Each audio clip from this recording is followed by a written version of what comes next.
The views expressed on Talk Real Solutions, hosted by Tyrone Thompson at talkrealsolutions.com, are the views of Tyrone Thompson and do not reflect the views of talkrealsolutions.com, YouTube, or etc.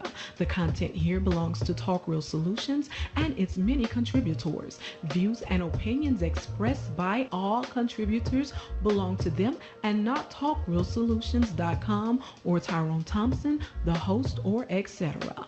All data and information provided on the site is for informational purposes only. Talk Real Solutions makes no representations as to accuracy, completeness, correctness, suitability, or validity of any information on this site and will not be liable for any errors, omissions, or delays in this information or any losses, injuries, or damages arising from its display or use. All information is provided on an as-is basis.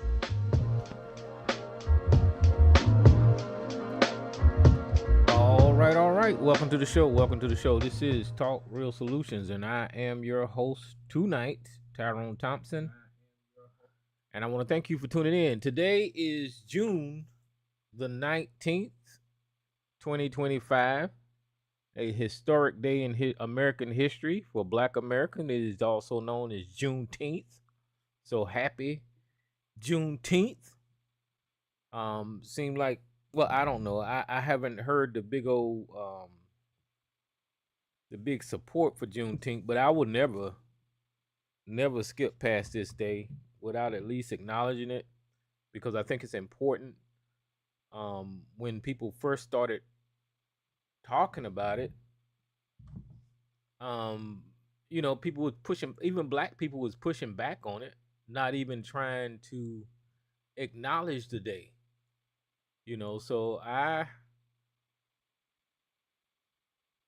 think it's important that we do acknowledge the holiday. And for those who say Joe Biden didn't never do nothing for Black people, I think it was around 5 years ago. What was it, 21, 22, 23, 24, 25, 26, 25? Yeah, I guess it's about 4 or 5 years ago. That's when Joe Biden made it a national holiday. But if you guys want to participate in the show, all you have to do is call in to the number at 1-717-908-1834 and hit the access code at 917324, and I'll get you on the line here. Once again, I'll ask that if you do call in and you want to participate, please be mindful of other people on the line here. I know people get passionate in their views, but just allow the other people to talk. I try not to, when people's on the line, I try not to hold a lot of space. I know I think I'm a little wordy, and I don't know what that is, but it seems like every time I start to talk and I get into what I'm saying, people be like, okay, shut up. And I get that, and I'll take that on the chin. 'Cause I want other people to talk. It ain't about me, even though I'm right 100% of the time. What's up, Frodo? But yeah, we'll get into the show like I always do. But like I said, I just wanted to acknowledge that today is Juneteenth, and if you're listening to me, happy Juneteenth, happy Freedom Day. I think that's what they call it, and I think America should embrace this. But we're living in a time now where moments like this is getting pushed to the side for African Americans. So it's even more so important that we embrace the holiday, remember what our ancestors went through, and just try to do something to in their honor. If it's wear a T-shirt, if it's just tell your children about the stories, whatever it is, just try to commemorate it. Go outside and barbecue, celebrate. I can almost guarantee you that when the 4th of July come around, everybody gonna be shooting off firecrackers and drinking and having a good old time, denigrating the American flag by putting it on paper cups and paper plates and shit like that. It's gonna happen. We do it every year. So we need to, as a community in America, embrace Juneteenth. Um, so before I get into talking about Donald Trump, I think it's. Let me see if I can. I'm gonna find me a little.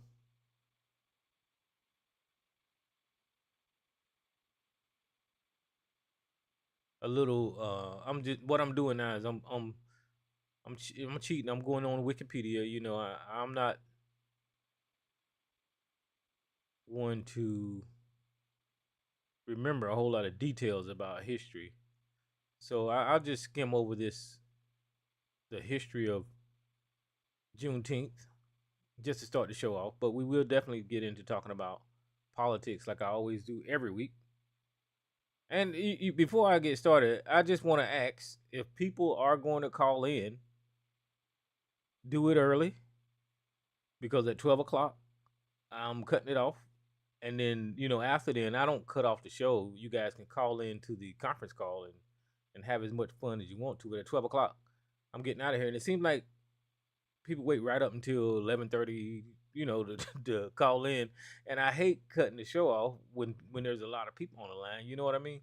So if you got something to say, try to call in early, and I'll shut up and let you talk. But here's a little history on Juneteenth. It says on September the 22nd, 1862, President Abraham Lincoln announced that the Emancipation Proclamation would go into effect on January the 1st, 1863, promising freedom to the enslaved people in all of the rebellious parts of the southern states of the Confederacy, including Texas. Enforcement of the proclamation generally relied upon the advance of Union troops. Texas, as the most remote state in the former Confederacy, had seen an expansion of slavery because of the presence of the Union troops was low as the American Civil War ended. Thus, the enforcement of the Emancipation Proclamation had been slow and inconsistent there prior to the Granger's orders. And all June 19th was 900 days after the Emancipation Proclamation went into effect, 71 days after Robert E. Lee surrendered the Union on April the 9th, 1865, and 24 days after disbanding of the Confederate military department covering Texas on May 26th. So I said all that to say is that when the Emancipation Proclamation was signed, there were slaves that did not know that they was free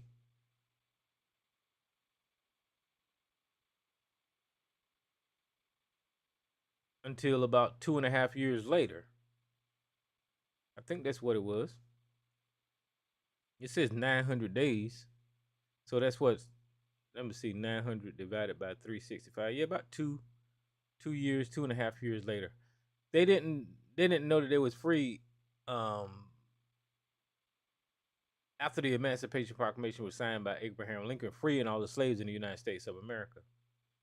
And the day is significant because that's when the word got to Galveston, Texas, and let the last of the slaves know that they have been freed from bondage, from slavery, from torture. They were free to live their own lives, and they didn't have to work. They didn't have to work under slavery conditions no more. Now that sounds all sweet, But in all fairness, that is not, in my opinion, the proper way to release somebody from those conditions without setting them up for success. And an attempt was made to do that with the 40 acres and a mule. But just like America always do, they snatched that away almost as soon as it was claimed that the American slaves would get property and land,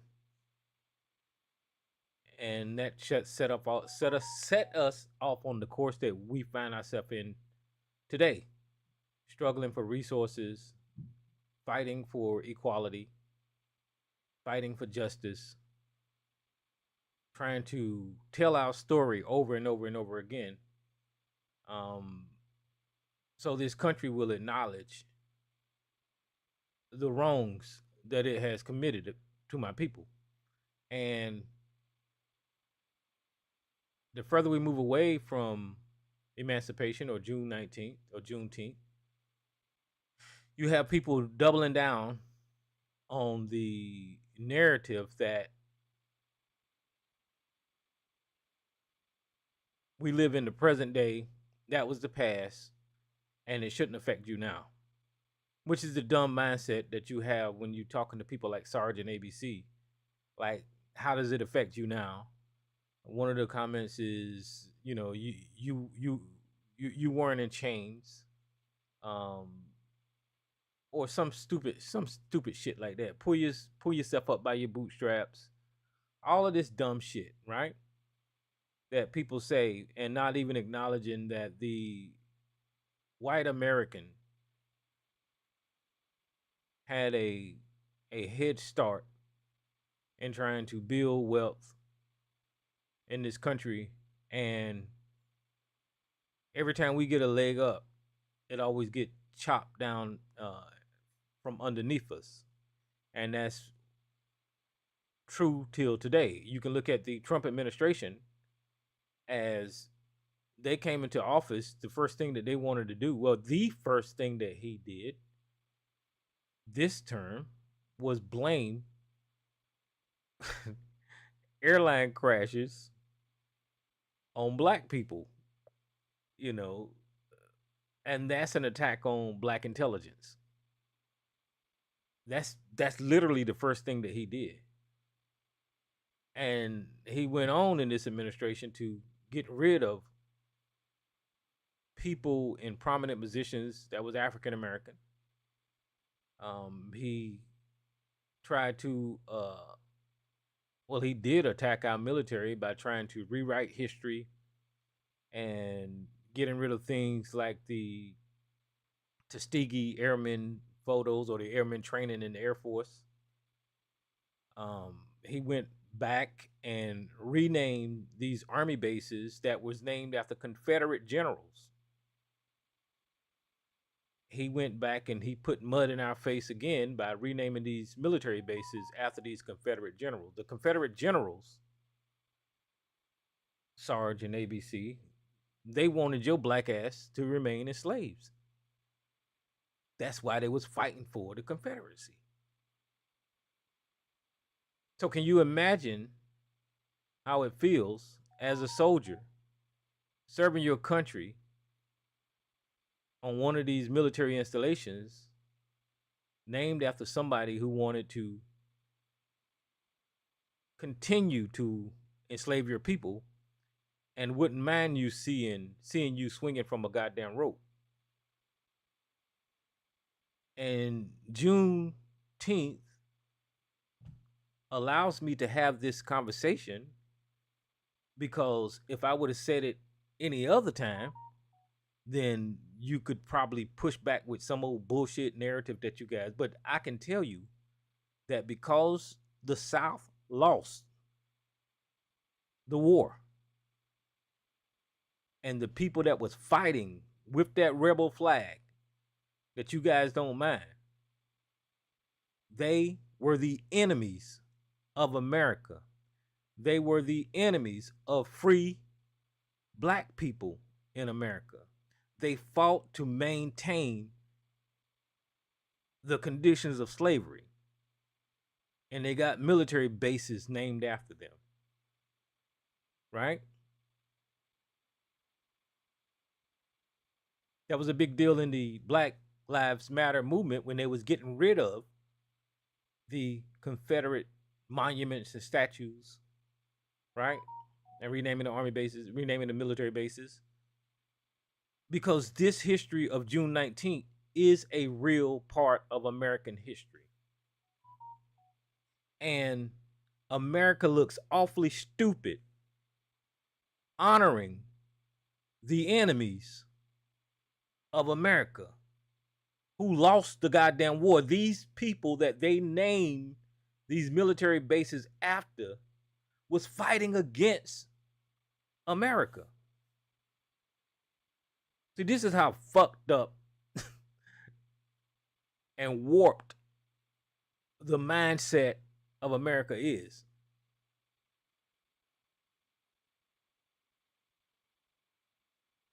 So it is important that we honor this day, acknowledge this day, and never stop telling the history of the 900 days that it took for African Americans to find out that they was actually free, because Texas wanted to maintain. I think that there was a little scuffle. I don't know. I didn't read this whole thing, but I remember hearing that they fought back against the last people being freed in Galveston, Texas. Let me see. I might as well go ahead since I'm talking about this shit. I'm just reading a Wikipedia page, y'all, and you guys can. I'll put it up over here.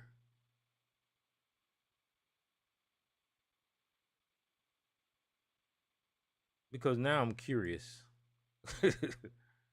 as I speak about this time in history. It says Juneteenth, officially Juneteenth, the National Independence Day, is a federal holiday in the United States. It is celebrated annually on June 19th, commemorate the end of slavery in the United States.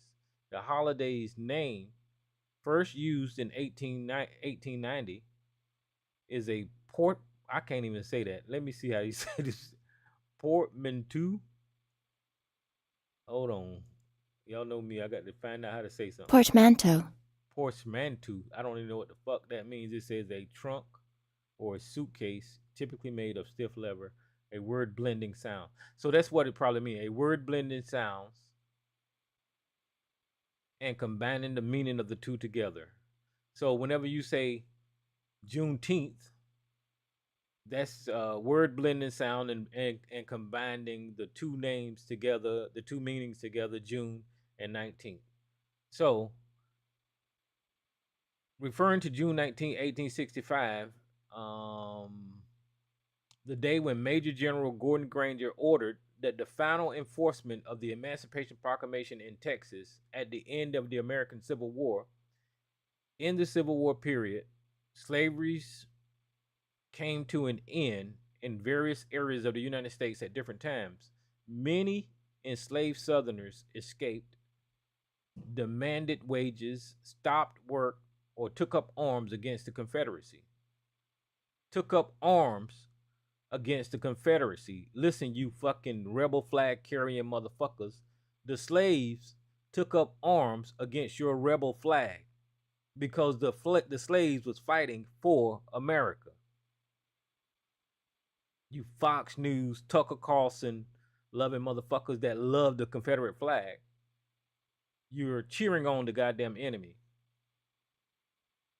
Fought against the Confederacy of the slave states. In January 1865, Congress finally proposed that the 13th Amendment to the Constitution for the nation's abolition of slavery.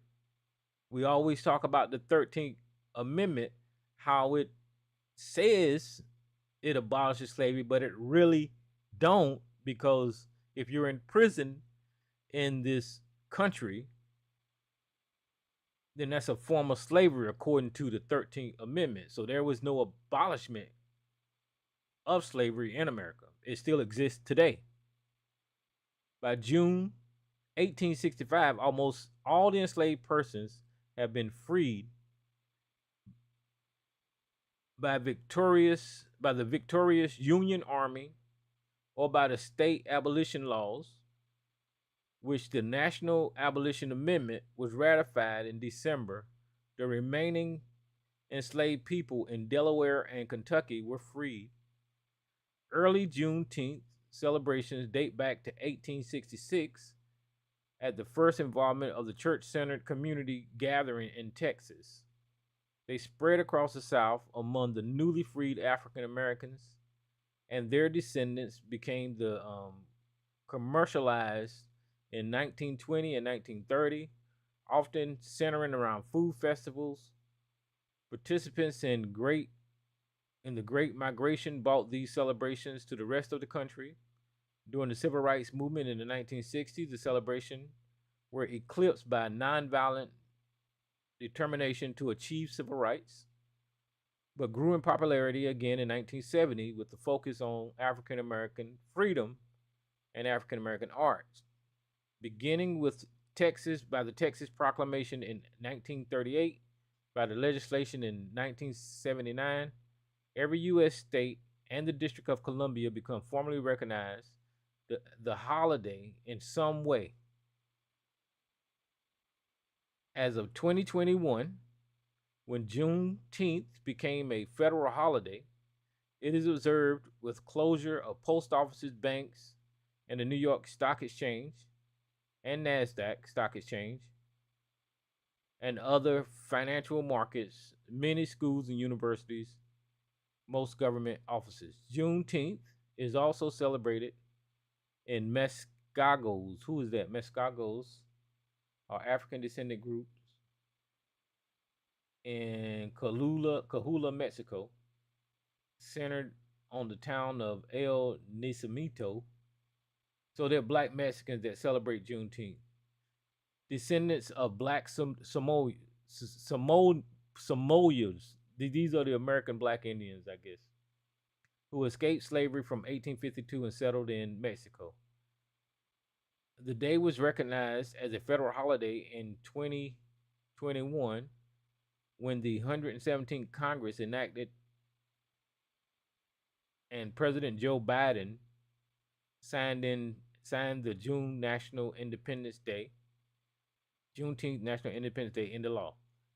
Juneteenth became the first new federal holiday since Martin Luther King holiday was adopted in 1983. So there you have it. Joe Biden, 5 years or so ago, made Juneteenth a national holiday.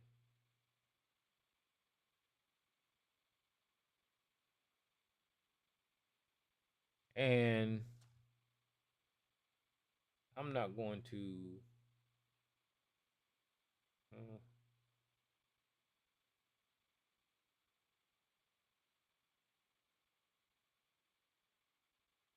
let's do this part. It says planters and other slaveholders in the eastern states had migrated to Texas to escape the fighting and brought many of their slaves with them, increase, increasing by thousands of enslaved population in the state by the end of the war. Although most lived in rural areas, more than 1,000 resided in Galveston or Houston by 1860s, with several hundred in large towns. By 1865, there were an estimated 250,000 slaves in Texas.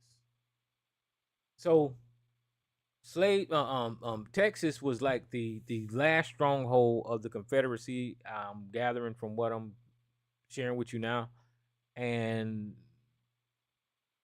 they seemed like they wasn't intended on allowing their slaves to get the knowledge that they was free. Now I don't know what the overall intention was. Maybe they intended to continue owning humans as property. I don't know. I didn't live back then. All I can do is read what history says. But that's what white America always does to black people. They keep you ill informed, they keep you misinformed, and they try to use and abuse you.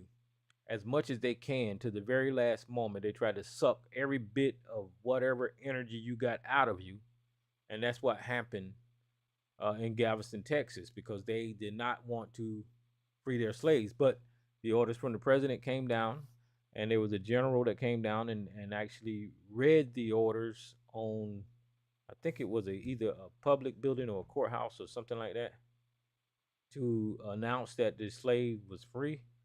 And they put up a poster down there on Juneteenth. And that was technically the last freed slaves in this country. And it is a time to be celebrated, right? As America celebrates July the 14th, is it July the 14th? What is the damn holiday? The 4th of July. I don't forgot. As America celebrates the 4th of July, and we've said here on Talk Real Solutions, as the 4th of July was being celebrated years ago, we try to remind people constantly, we don't know what the fuck you're celebrating because you was still enslaved during that time. And every fucking holiday and in every school system, little boys and little girls and grown people take out their firecrackers and pop out their grills and just have a good old time on the 4th of July about freedom. This is how they fuck up our minds because people believe in it, just like they believed in Christopher Columbus discovered America, because they tell the lie so much and they just flood the society with all of these lies that they didn't tell you as you was celebrating as a kid that your people wasn't free, right? And it wasn't until, I'm going to say, the age of social media that most of America, Black America, really caught on to the idea that, we wasn't free during that time. Now, I'm not saying this audience or, a lot of us already knew that the 4th of July was bullshit, right? For us. But if it wasn't for social media and people being able to speak and tell the truth about history, then a lot of us still wouldn't know that you're celebrating someone else's freedom. And the worst part about it is they allow you to do it. They see you celebrating their fucking holiday, their freedom, and they don't say a goddamn thing, right? They keep you dumb, keep you in the dark. That's why we have arguments with people like Sarge and ABC, because they think the white man's water is colder, but at the same time they don't give a fuck about their own history. They don't care. They want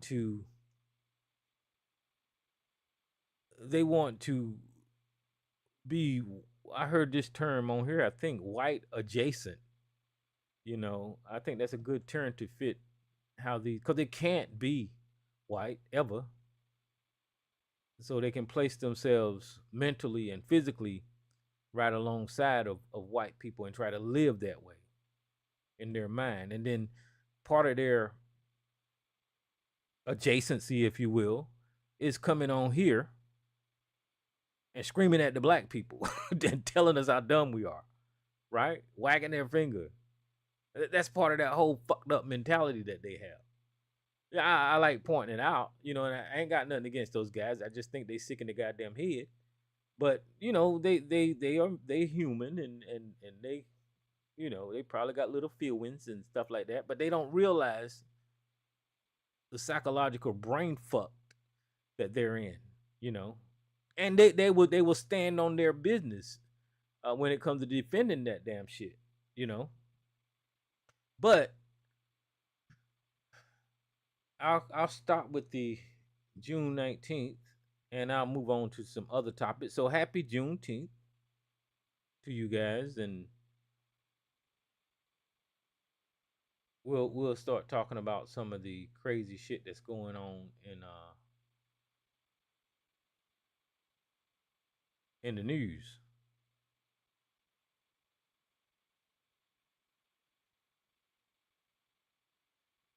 All right. Um, I don't know if y'all been paying attention to what's going on with Donald Trump, but I have a little bit this week, and it's just getting worse and worse and worse and worse and worse. And my thing is, when the fuck is these people gonna wake up? I don't think that they're ever gonna wake up.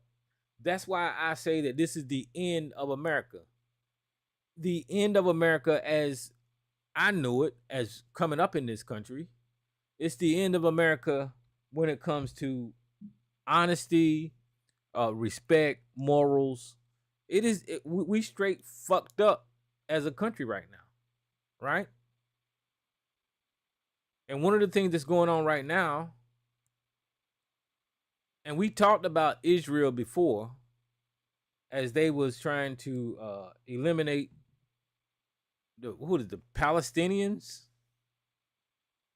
while they committing genocides, killing children in Palestine or in Israel, where I don't know, it's probably all fucking Israel now, you know.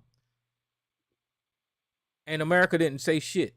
America wasn't strong in its opposition to those fucking terrorists, those fucking Jewish terrorists, because that's what the fuck they are, to the Israel terrorists committing genocide against the Palestinians, right? America didn't take a stance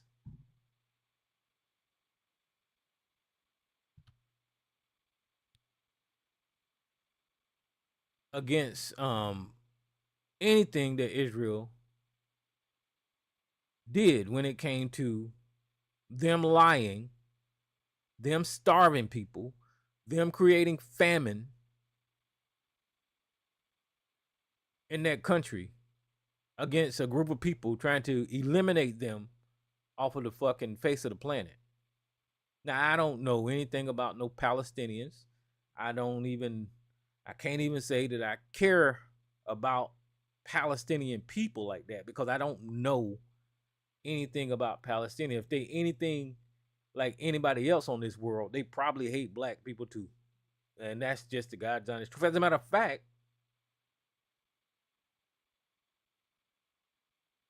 I believe that whenever this thing, no, I'm thinking about Ukraine. They hate black people too, but I don't know anything about the Palestinians. So, but as a fucking human being on this planet, I don't want to see fucking people dying for no goddamn reason. I don't want to see children dying. I don't want to see grown men dying. I don't want to see women and children getting blown up by fucking missiles. That's just me and my humanity just sitting up saying that's fucked up. You know, that's wrong. You have all of this power at your fingertips and you decide to use explosives and missiles and bombs and machine guns and grenades on children. That's wrong. And as Israel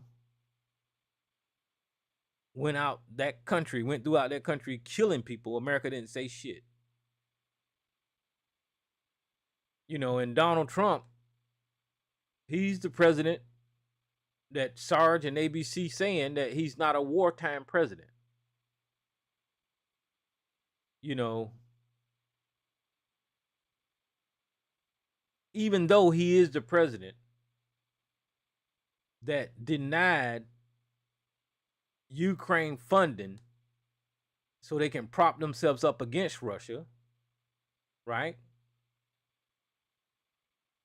He's the president that ain't said shit to Vladimir Putin about killing all them goddamn Ukrainians. And then last week or a couple of days ago, once again, that fucking terroristic nation Israel started bombing Iran. Now, I don't know anything about the Iranians. They probably hate black people too, because everybody on this planet tend to hate black people. That's just my observation. I could be 100% wrong. But unless you heavily melanated on this damn planet, you look down your fucking nose at black people. Look at the Mexicans in this damn country. Look at the Cubans in this country. right? Even Dominicans and Puerto Ricans, they look down their fucking nose at heavily melanated human beings. That's just the way this fucking planet rocks for some goddamn reason. But my point that I'm trying to make is that since Israel has started shooting rockets into Iran, and then before that it was Pakistan. Hold on for a second. I, okay, so Israel killed all the goddamn Palestinians, and then Israel bombed Pakistan, I believe, won't it? They just bombing so many goddamn people.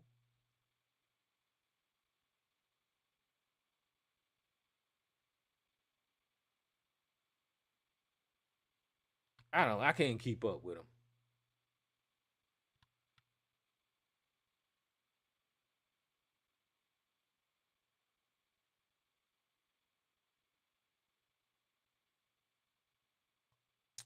Yeah, I believe they did do some shit to Pakistan, but we're not talking about that right now. So they started bombing Iran, and our fucking orange, fearful, chicken shit leader is allowing the leader of Israel to drag the United States into a goddamn war. This supposedly no more wars president that he said that he wasn't going to be.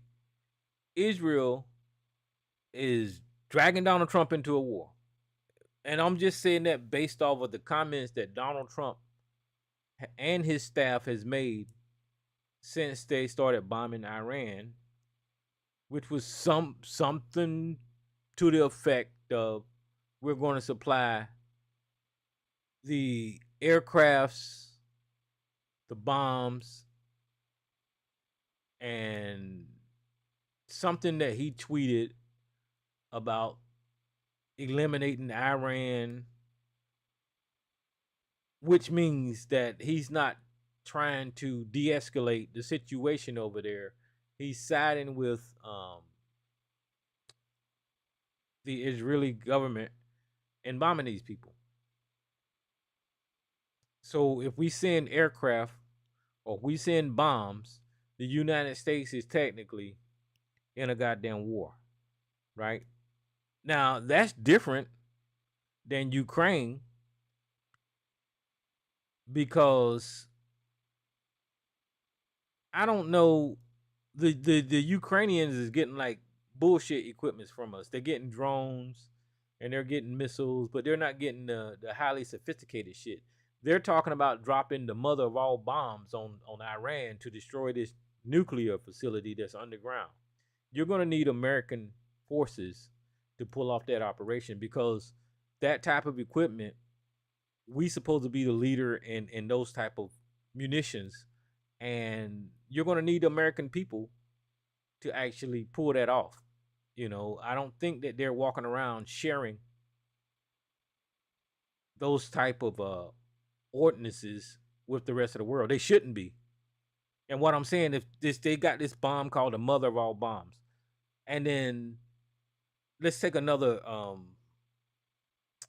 piece of munition, like a tomahawk missile, right? So we got tomahawk missiles in America, and we got a whole bunch of them, and sometimes we sell them to fucking people. We fucking share them with the fucking world. So everybody got tomahawks, right? But whenever it comes to certain categories of weapons, the United States keep that type of technology tightly to its chest. And this mother of all bombs is one of those munitions that everybody shouldn't have. Now I could be wrong, but if they try to deploy that type of munitions in Iran, then you know American troops are involved. That's just the way it is. So the point that I'm trying to make is once again Donald Trump lied about his position on war and not getting us into war. And not only that, he looks mighty weak when it comes to Israel by letting Israel lead him into a war. These people are lying about Iran's capability of being close to a nuclear bomb. And the reason that I'm saying that they lying about that because that's the same thing that Bill Clinton said. That's the same thing that the first Bush said. That's the same thing that Barack Obama said. It's the same thing that Biden said. All the presidents, Richard Nixon, said that Iran was close to having a nuclear weapon. Well, God damn it, we're talking about 20, 30 years. How fucking close is 20, 30 years? If they haven't built no goddamn nuclear weapon in 20 or 30 years, they ain't nowhere near close. So they lie to the American people about how close they are to having a nuclear weapon. So whenever they do get themselves involved in another endless fucking war in the Middle East, you got dickheads like Sarge and ABC say, well, we had to prevent them from getting a nuclear weapon. It's a lie. It's a lie. And if America do get involved in a conflict, do you know how much money those military contractors will make? It's all a fucking scam. That's part of the reason why Donald Trump is still supplying Ukraine, even though they don't want to supply Ukraine according to what they say, but they getting paid for being in these goddamn wars constantly. That's why they in Yemen. They getting paid for being in these damn wars. So I hope that we don't get involved in a war. I can't predict the way this government is going right now. That's why I said it's the end of America.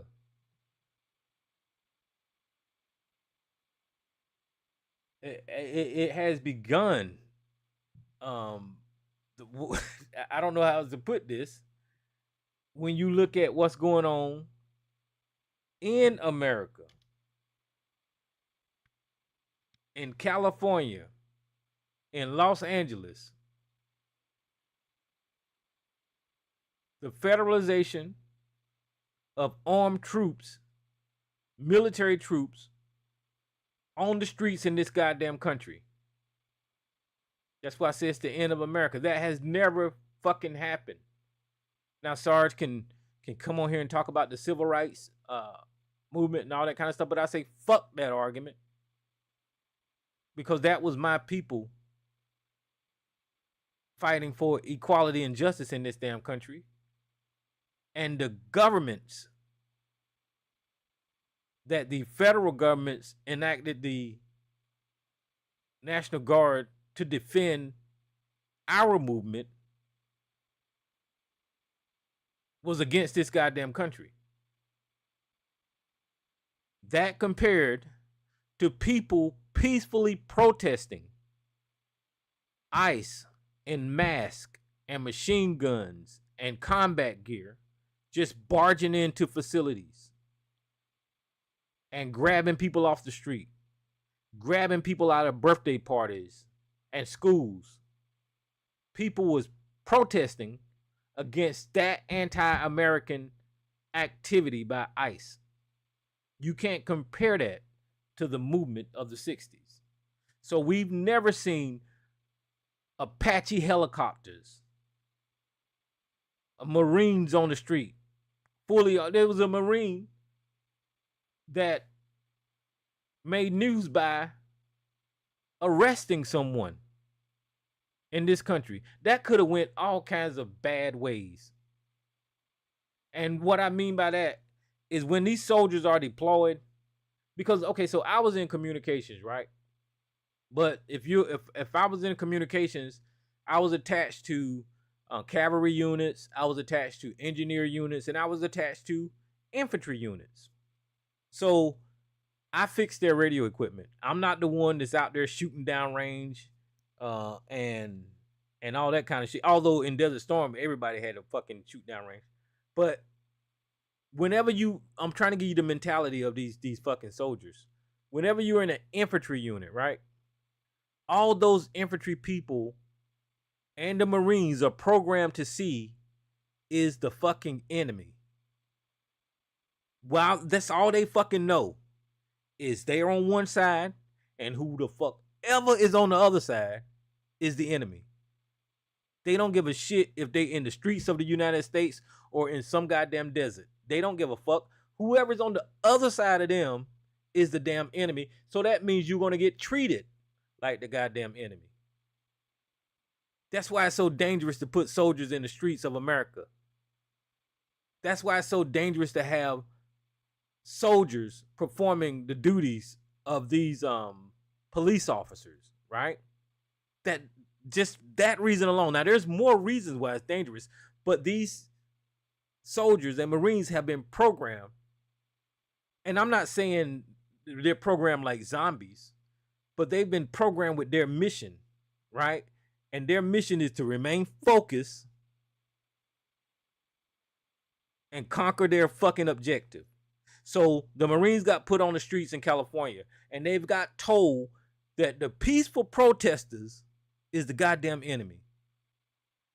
So whenever that shit could have went all kinds of crazy ways. So whenever that Marine looked at that fucking civilian going to a VA doctor's appointment with headphones in, so he didn't hear the commands. It was a veteran.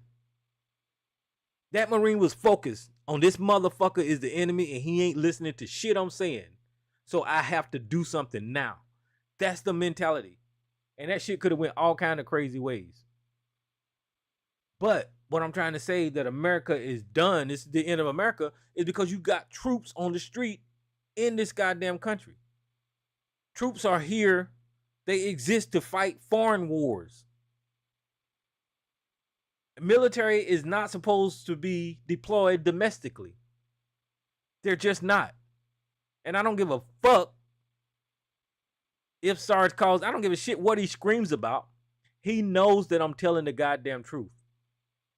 He knows that there is no condition in America by its laws that the American military should be deployed on these streets unless it's martial law. That's the only condition. And you've got to have certain conditions set forth in order for the government to enact martial law, but none of those conditions are met. None of those conditions are met when you're talking about peaceful protest. It's something that afforded us to do by the Constitution, by the laws of this land. The peaceful protesters are obeying the law.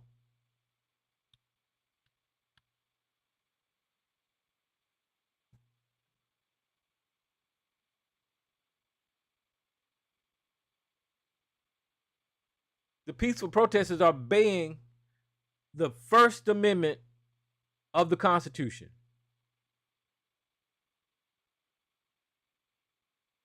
And as soon as they deploy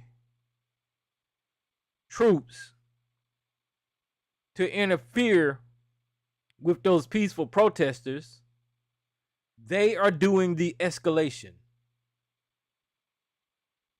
They are escalating that situation. Because I can almost guarantee, I do not know, but I can almost guarantee when somebody decides to organize and protest, they are not targeting buildings and facilities and personnel. That is not how protests work in America. When somebody organizes a protest, they say, hey, let's meet here at this time in large numbers, and we're going to march, and we're going to hold up our signs, and we're going to show the government that the people disagree with whatever policy that they've instituted. That's how protests work here in America. You can look back at whatever protest you want to, and that is the original thought of almost every goddamn protest in this country. Except for one. Except for one protest that I can think of, that their motivation was violence. Their motivation was to destroy, vandalize. And that was the protesters on January the 6th. That was the only protest that I can say that their whole intentions was violence. Hell, they put it on fucking video. They told you that they was going there and kill Nancy Pelosi, that they were going to hang Mike Pence. That's the only violent protest that I can think of in this damn country. Headed up by fucking Anglo-Saxon Europeans. But any other protest, you do not need the National Guard or the military in this country. But what, like I said last week, is that they're doing tests. They're seeing what the fuck they can get away with. They're seeing if the courts is going to come up with some objection legally that's going to stop them from doing it again. And if the courts don't say nothing, then they're going to do it again. They don't give a shit about how many people are in the street. They don't give a shit about how many people they knock upside the head, zip tie. They don't care about none of that shit. I seen a video today where the ICE vehicles rammed into the side of a vehicle, threw smoke grenades at the vehicle, figured out it was the wrong vehicle, and then they just drove away. They don't give a shit. They don't care. That's why I say this is the end of America. You got fucking brown shirt Nazis running around the street under the name of ICE, Donald Trump's militia, breaking the goddamn laws, arresting American citizens. They don't care about what damage they cause. They don't care about how many fucking rights they violate. They're going to carry out the orders of the Führer, of Adolf Hitler. That's what the fuck they're doing.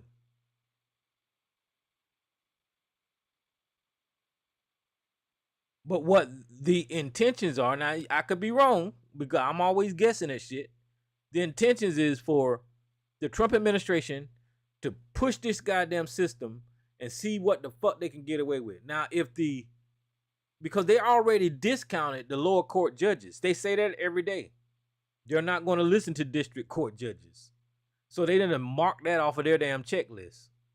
So what they're waiting on is some fucking ruling or some fucking law to be broke to go up to the goddamn Supreme Court. And once the Supreme Court gives them the go ahead, it's over. There's nothing else they can do. There's nothing else we can do, because now it is the fucking law of this land that they can do whatever the fuck they want to do. If either of these cases ever get taken up to the Supreme Court and the Supreme Court agree with Donald Trump, it's it. That's it. They're going to run ramshot on this goddamn country. They're going to go to every fucking Democrat state. They're going to break all the goddamn laws. They're going to intimidate people.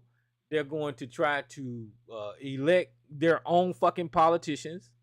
They're going to try to turn this into a completely Republican, Christian goddamn country, violating the Constitution, just balling it up. So that's what the fuck going on. That's just my little theory on what the fuck they're doing.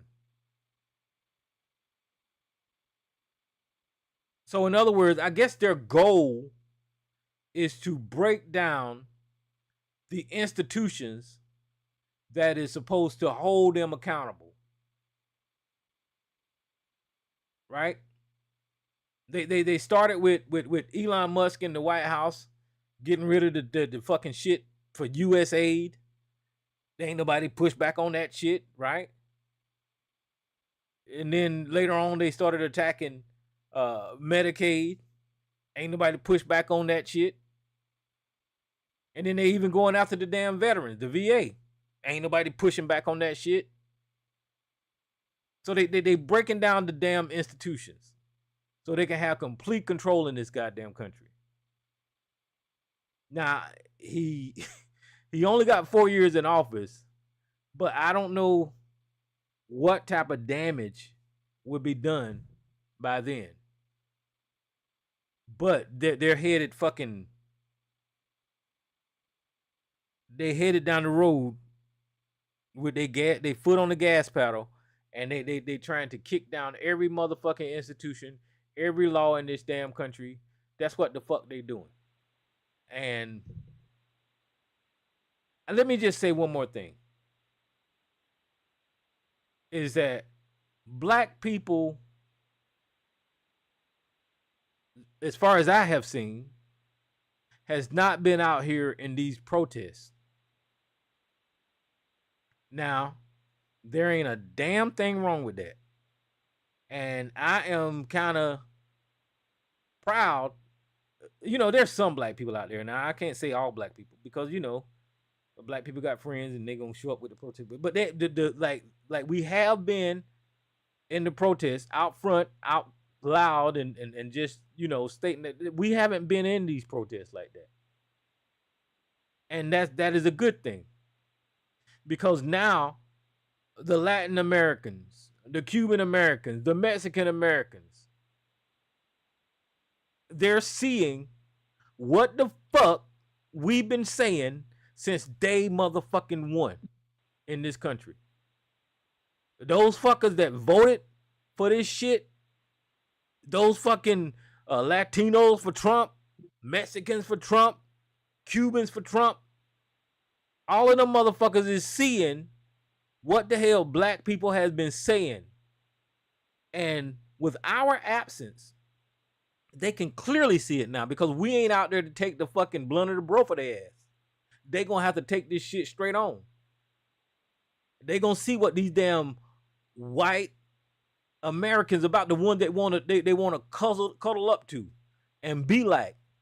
Now they seeing exactly what the fuck we've been saying for years. So I'm glad that black people ain't showing up to these damn protests, and I'm glad that these Latinos or whoever the fuck they is that is anti-black are seeing firsthand what the hell black people been talking about. Because they don't give a fuck. They taking up their kids. They taking up the abuelos, the grandparents. They don't give a shit. They kicked the kid out of here that was Mexican descent that had cancer. They don't care about these Hispanic, Mexican. I don't want to, say nothing wrong, racist or nothing, but whatever the hell you calling yourself, they don't give a fuck about you. Even though you have to check the fucking white box on your damn job application, you not white. You didn't come from fucking Europe. You're not Anglo-Saxon. Or from the Caucasus Mountains or wherever the fuck they come from. That's not you. So you can walk around here because the Asians too, motherfucker, they gonna get a hold of y'all too. All of these people that is not fucking white, they gonna see what the fuck black people been saying about these evil motherfuckers all this damn time. They gonna finally fucking see what the hell we been fucking talking about. Because damn it, we've been trying to tell them.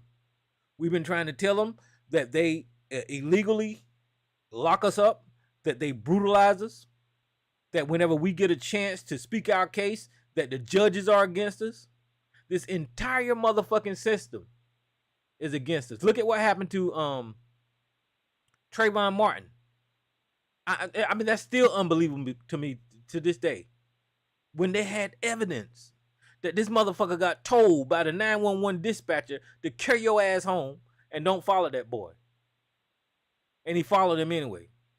And then there was a person that was listening on the cell phone and they heard the whole interaction on the fucking audio. I mean, and then white America still sided with George Zimmerman. And that's just one. You can go with the damn George Floyd, the Tamir Rice, the Eric Garner, the Sandra Bland. You can just keep going. The guy in New York. We've been telling them these people were like this, but nobody stands by African American side whenever we try to correct the wrongs of this white racist ass society. But now, these Hispanics that are getting put in these fucking buses and shipped the fuck off, to a concentration camp. Now they see, hopefully, that them voting for motherfucking Donald Trump because they hate black people, now they see what the fuck we was talking about. So I'm gonna shut up. Let me see. What did I have anything else? That was it. Yeah, happy Juneteenth. What's up, brother Joshua?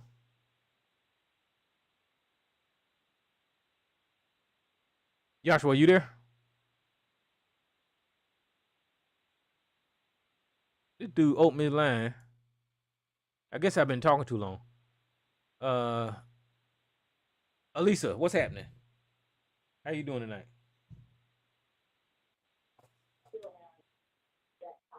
Oh, I had my speaker down. Oh, are you there, Alisa? Can you hear me? Okay, there you go. I thought my junk was jacked up. No, I was on mute. I don't know what you was doing, but I was on mute too. Okay. I'm doing okay. Happy Juneteenth. Happy Juneteenth. Yeah, I missed you guys last week. I had to go to South Carolina. It was an in and out. Went to go see my aunt. It was like a trip we just had to make. People had to take off. We left Wednesday before day and got back. Let me see, Wednesday before day and got back Thursday by 2:00. No, not Thursday. Let me see, it was Wednesday. We got back Friday before 2:00. We were booking it down there. My mom and her brother wanted to go, and no one else was trying to go. And I was like, well, y'all need someone to go to help you to drive, but I couldn't go. But I made it happen. My aunt isn't doing well, so they all wanted to go down there to see about her. So that's what that was, and got back Friday, about 1 or 2 o'clock, something like that. Or I got my days all mixed up, Tyrone. We left. I'm just all messed up. We left on Thursday before day. That's what it was, and we got back Saturday before noon, just right around before the parade started. We were coming through, but I noticed that the traffic on the other side, once we got down into Northern Virginia, traffic was heavy on the other side of 95 before we got down to 495, and kind of answered some questions. Then after we got on 495, that's the inner and the outer loop of our beltway that circles around Northern Virginia, Maryland, and D.C. was like, it's no traffic on the beltway. And we all found out why, because the people didn't come to the parade. It was just odd, because on a Saturday, the beltway, the inner or the outer loop is traffic heavy, but it wasn't.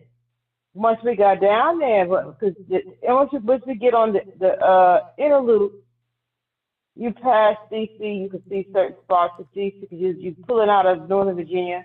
You see DC up there, sort of like kind of on hills, like.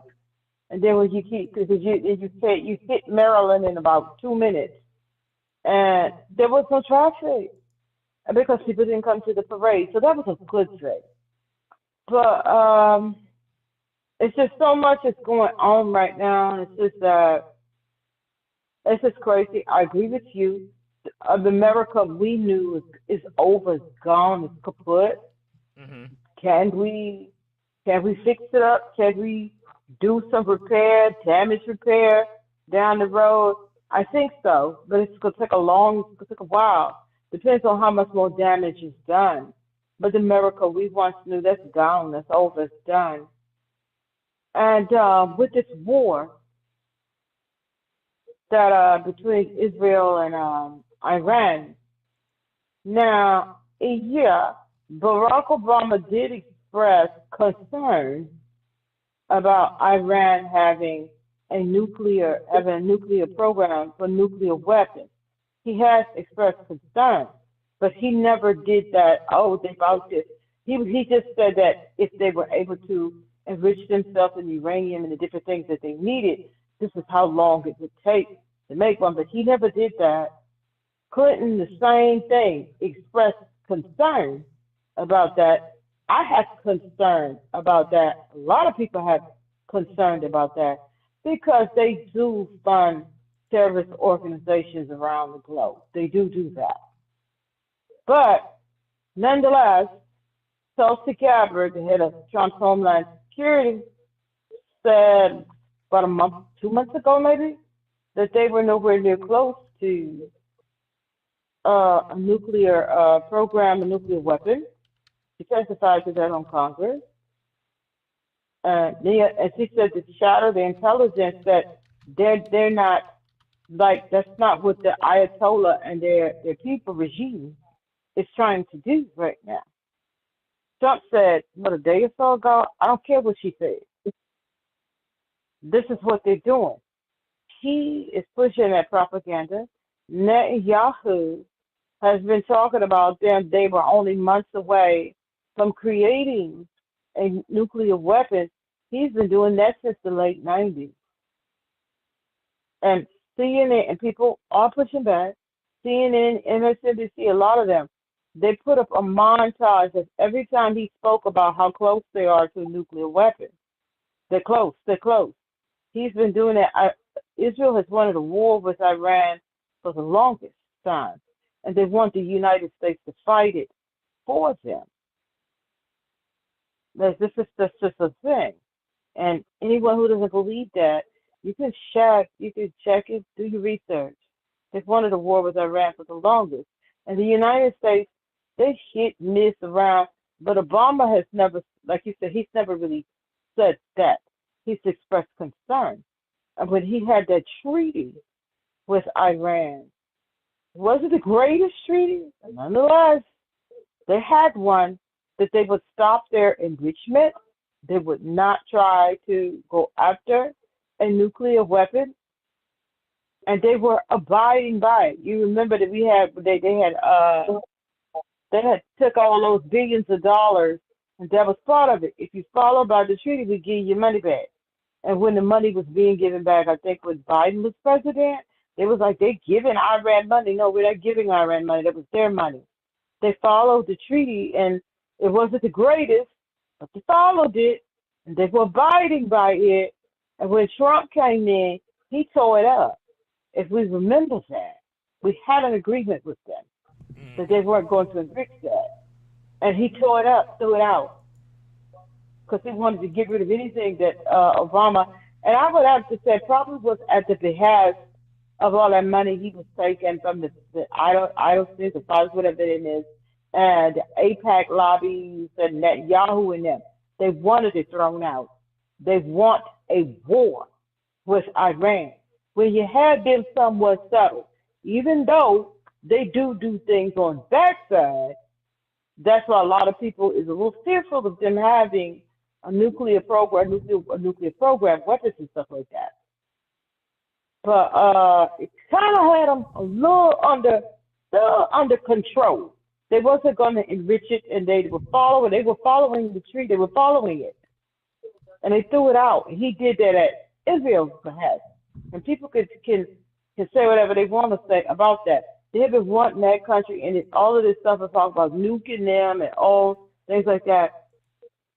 Israel started a war with a sovereign nation over there bombing them. And then Trump says today, I will let everybody know in 2 weeks whether or not the United States, he said this today, press secretary put this information out via him. I'll let you know in 2 weeks whether we're going to join the war. Now, I will tell you, I don't know whether to feel okay about that.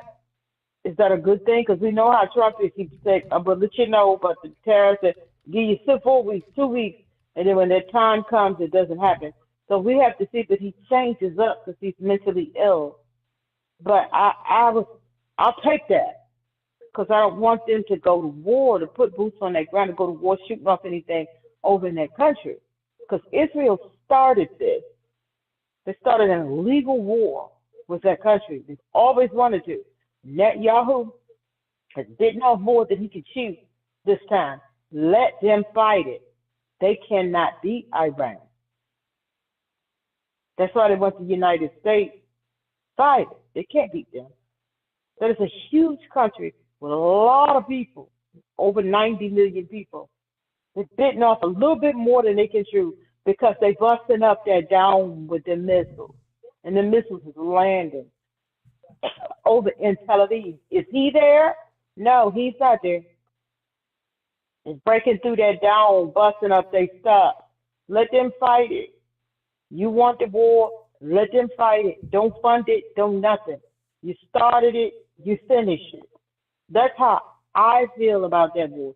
But I am leery of them. I am leery of Iran getting a nuclear weaponry and all of that. I am leery of that. But we just got a mess, a big mess. It's just every day is something even worse. First, we're laughing about the little crap parade, but it just seems to just be getting worse. What went on in California, things is just getting more often. I was reading an article that the Trump administration, they talking about like there's a ban for Biden put in a ban to ban all usage because asbestos. They Yeah. have stopped using asbestos, and he's talking about lifting the ban on some usage of asbestos. That stuff causes cancer. Hey, bring back lead paint. You know what? And Well, why I would he got do the that? media. That's crazy. I'll read the article to you. Listing the ban. My thoughts are maybe as the products or whatever that contains asbestos might be cheaper. So anything for corporate America that would be cheaper, they will do that for them. I don't know. I'll read it. I'll pull it up in a minute. It's just crazy. Everything is just all ass backwards here. Everything is just a mess. But there is pushback. Like you said, nobody's pushing back. There's been a lot of pushback. And the federal judges, they've been holding. And they've been doing what they need to do. There's been a lot of pushback. It's a mess right now. We're no longer the same America. Can we fix a lot of this stuff? Yeah, some of it we can. It depends on how much worse it gets. But I think, and there's a lot of cracks in his administration right now. A lot of his people do not want to go to war to help Israel in this war. And that's going to be the biggest crack right there. That's one of the biggest cracks in his administration. Everything is just a mess. And he's becoming more cognitive decline. That man is absolutely insane. He was talking the other day out of the Oval Office, mumbling. I'll pull it up if people want to hear it. He was talking about how everything had. What was that he was talking about? And he had related it to. He was talking about Vietnam or something like that.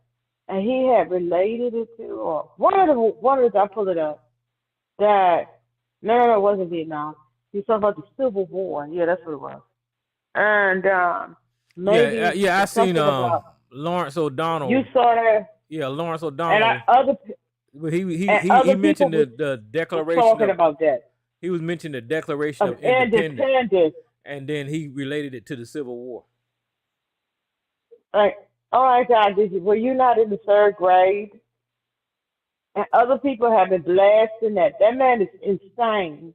We've always known he's stupid, and people were calling him an idiot savant in the past couple of days. He's a moron. And he's an idiot savant, in my opinion. Google, allegedly. But were you not in the third grade? Do you not know the Declaration of Independence was damn near, it wasn't 100, but damn near 100 years before the Civil War? Are you kidding me?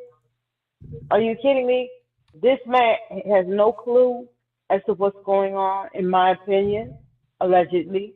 This man does not even know American history, in my opinion.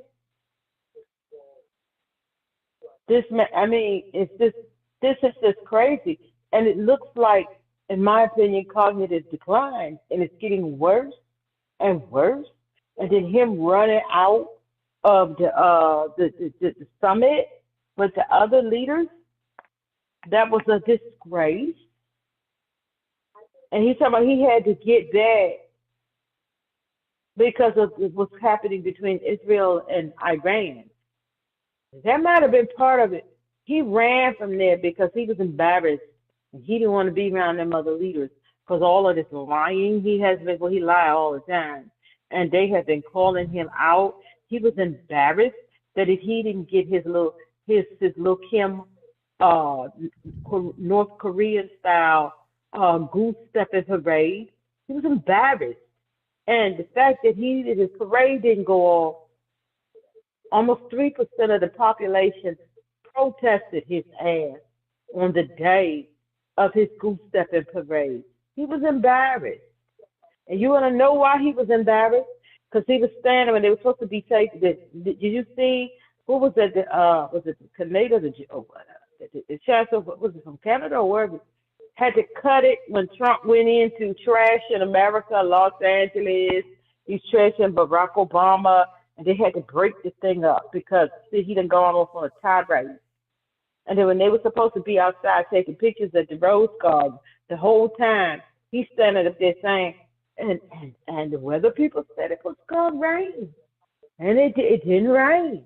He couldn't get over that damn parade and how embarrassed he was. He shouldn't have had it. And I'm sure people were telling him, don't have it. I think that he was talking to the British Prime Minister, and then they had signed something. They had signed something, and he said it was from the European Union, and it was just like it was fucked up. And he dropped the papers all on the ground, and they trying to take pictures, and he talking to us about the local weatherman in D.C.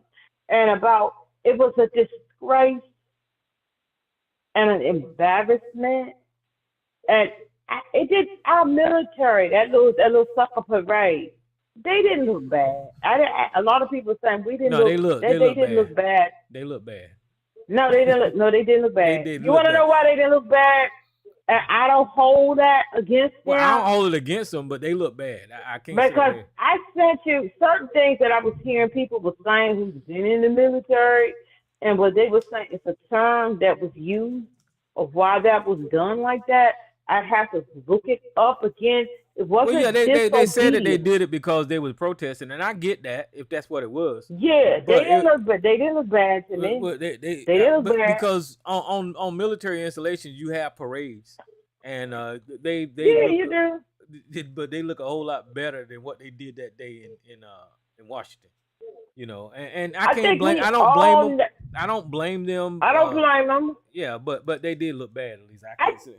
But Tyrone, they look bad, but they look bad, but they didn't look bad. If you get what I'm saying, I get what you're saying. You can't blame them. They was ordered to be there. Yeah. Because we know when it comes to the pomp and circumstance and the press colors and the doing the damn thing, they can do that. Oh yeah, without a doubt. So cheap. Mm-hmm. And then you got to look at Pete Hegseth. He was over all of that parade stuff, and he don't know what the hell he's doing. So he did. It was all their fault. It was the Trump administration fault that made our military. It was just a big mess, and I was looking for. I didn't watch it, but I saw the pictures and stuff. I was looking to see they got on fatigues, and then the record that they played by Creedence Clearwater Survival, when the guys were marching in. And the Vietnam fatigue. Yeah. The song, did you catch that? People were talking about that. Yeah, I heard them. But did you catch what the song was about? Yeah, I listened to somebody explain it. So.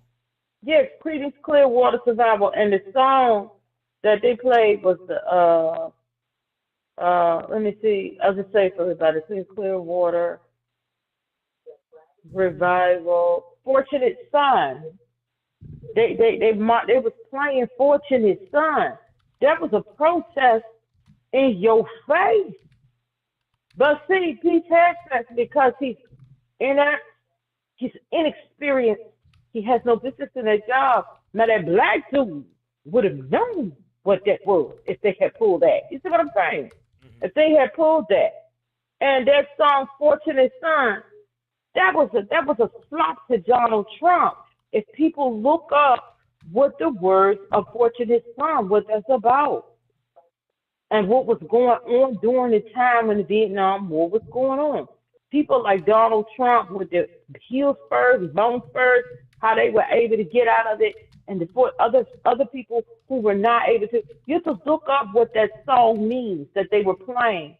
That the people, ones that was walking in the Vietnam vet fatigue, and they playing Fortunate Son as they were marching. That was a slap in the face to Trump. I mean, that was complete disobedience, that whole thing. That's why I said they didn't look bad. They look good to me. They look good to me. And I respected it. It looked good to me. That's all I'm saying, Tyrone. It looked good to me. And then after people who's in the know of that stuff start breaking it down, I was like, our military looked awesome to me. It wasn't their fault though. I promise you, it wasn't their fault, because I know good and damn well, just every day marching back and forth to fucking work, they do it better than what they did in Washington that day. So that was on purpose. Yeah. They did that on purpose. And I sent you something was asking you. I said, Tyrone, this got to be on purpose. And then as more people was breaking it down, and then when they brought up that project, they was marching on Creedence Clearwater Survival, Fortunate Son. That was a slap. That was a brick. They threw a brick at his dumb ass sitting up there on that podium. That's what that was. It was in protest. Yeah. And I loved every minute of it. I did. I loved every minute of it. Yeah, because the military ain't designed for that. They're not supposed to be. No, they ain't designed for that. Yeah. So they did that. I got to admit, I got to give them all thumbs up on that. And he fussed about it wasn't raining. It did rain. It didn't. They were never calling for downpours. They were called because the night before it was pouring down raining, and in the morning, because when we was coming back through, the rain was starting to break. We was coming back up here. It was starting to break. The night before, it was raining cats and dogs. But then the next day, it was drizzly and cloudy. Rain a little bit, stop. Rain a little bit. And even during the time of the parade, it was just like slightly drizzling on and off. So he was talking about it didn't rain. It did. It just didn't. It didn't pour buckets that next day, but it did rain. So that just shows how much of a liar he is about that. I was here, so I know whether or not it rained.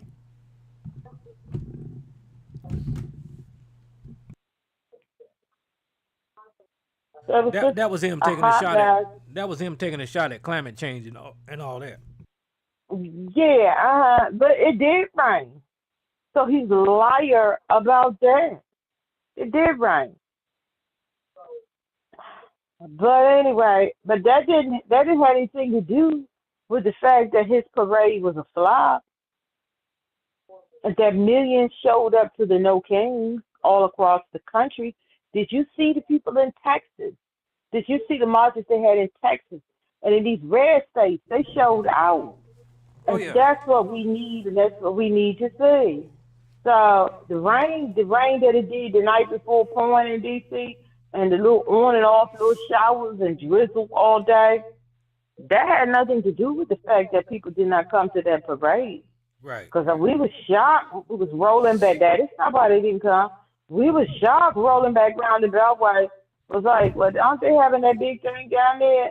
And the Beltway was just a regular Saturday. And the crowd that was out there, if you have a big festival out there, that was a regular crowd. That was like the festival crowd. You have more festivals when you have the Jamaican festival out there on the mall.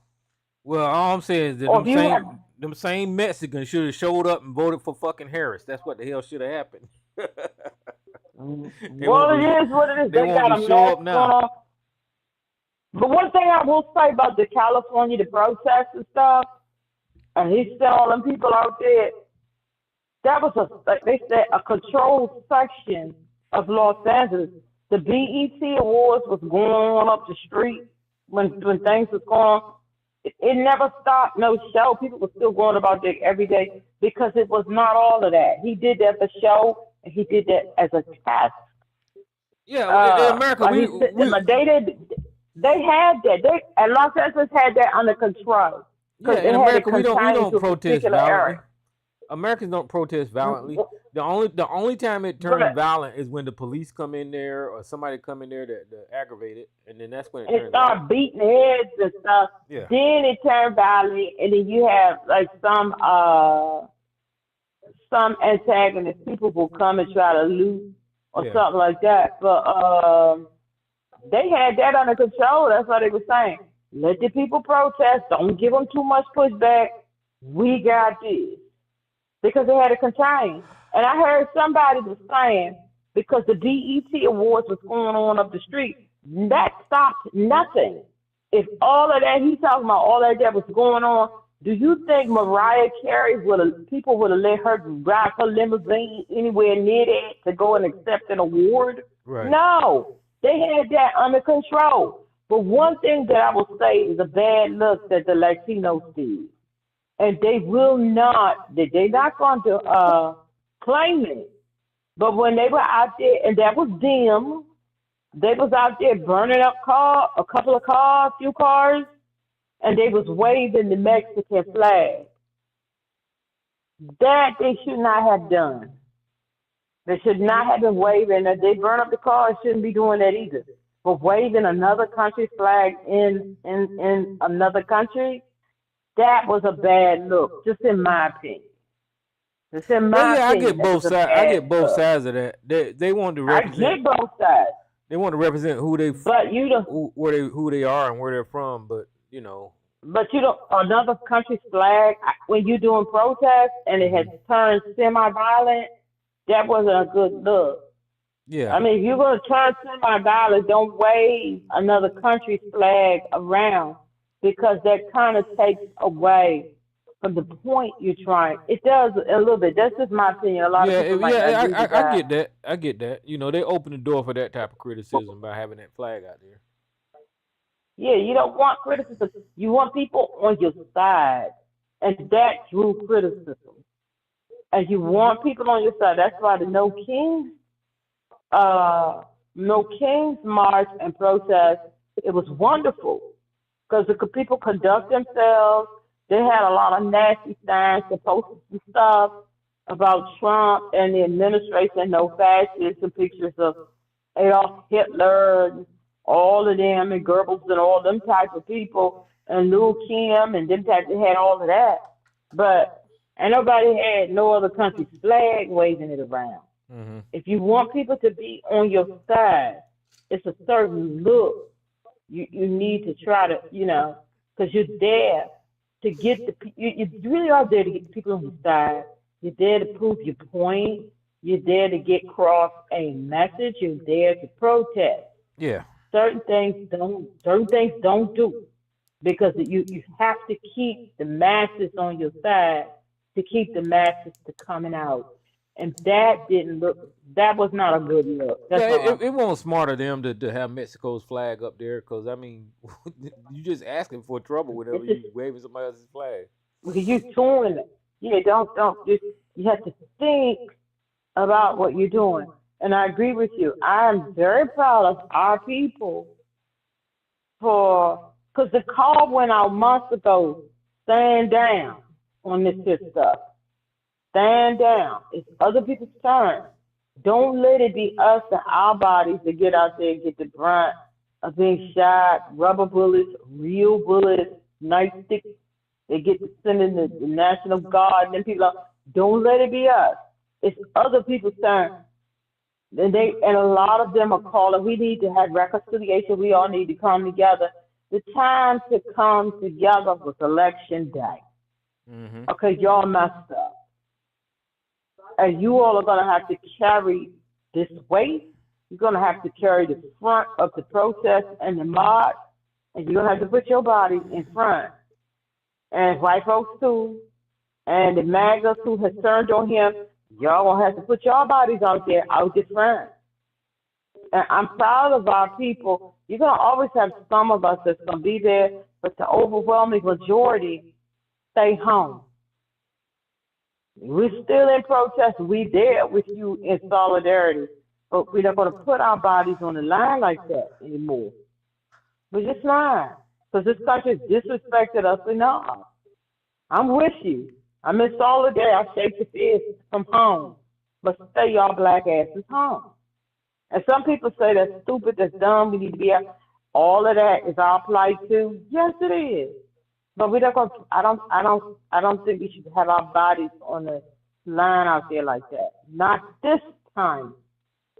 There's gonna come a time where we all gonna have to be out there together, but not right now. Not right now. Let them do it. And if they get to calling them National Guard and different things like that, and beating people over the head and rubber bullets, and real bullets, and whatever, let that be somebody else. We've been protesting and all of this and out here going through this type of stuff for decades, decades. It's somebody else's turn to be on the front line. That's how I see it.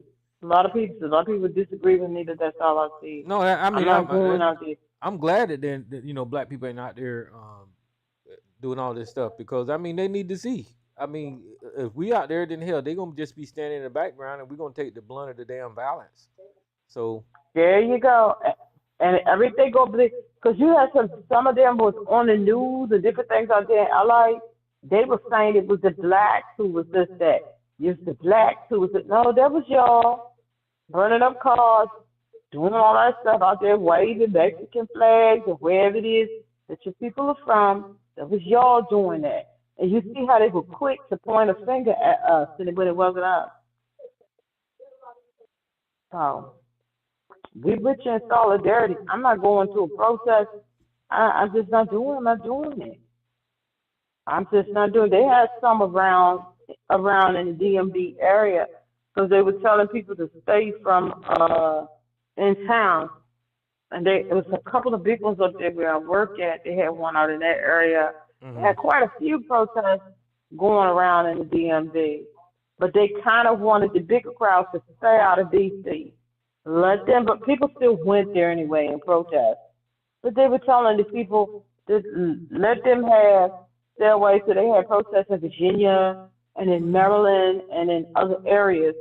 Stay from downtown, stay from up there, stay from up there. And the people, for the most part, listen, so you don't have any clashes. And for the most part, people listen. There were some who still went down there anyway, but the people listened and they stayed down there. And I think that was a good idea. They had a real big one out of Silver Spring, Maryland. I mean, a huge one out of Silver Spring, Maryland. If I was going to protest, because I work up there, and the sanctuary city is like a cross between the two counties out there. If I was protesting, I was going to go and stand in solidarity. I'd have went up there. and a couple of days ago, it looked like But Trump was changing his mind because he said that he wasn't gonna mess with the Mexicans that was agriculture and worked in the hotels and stuff. But that turned out he not to be changed that. true. That turned out not Hmm. to be true because ICE still going up for everybody. Yeah. And he said he's going to send them in full force to all the blue states that have sanctuary cities. So they are out, what Governor already said, we're not going to be bullied and we're not going to back down. And people were telling everybody, because I like to go to, me and some of my friends, I like to go to flea markets and thrifting, not all the time, but sometimes looking for old vintage things, dolls and things like that. We like to do that. Some of that like to look for vintage clothing and just things like that, knickknack. Mm. And we had all made up our mind. Well, all this I have.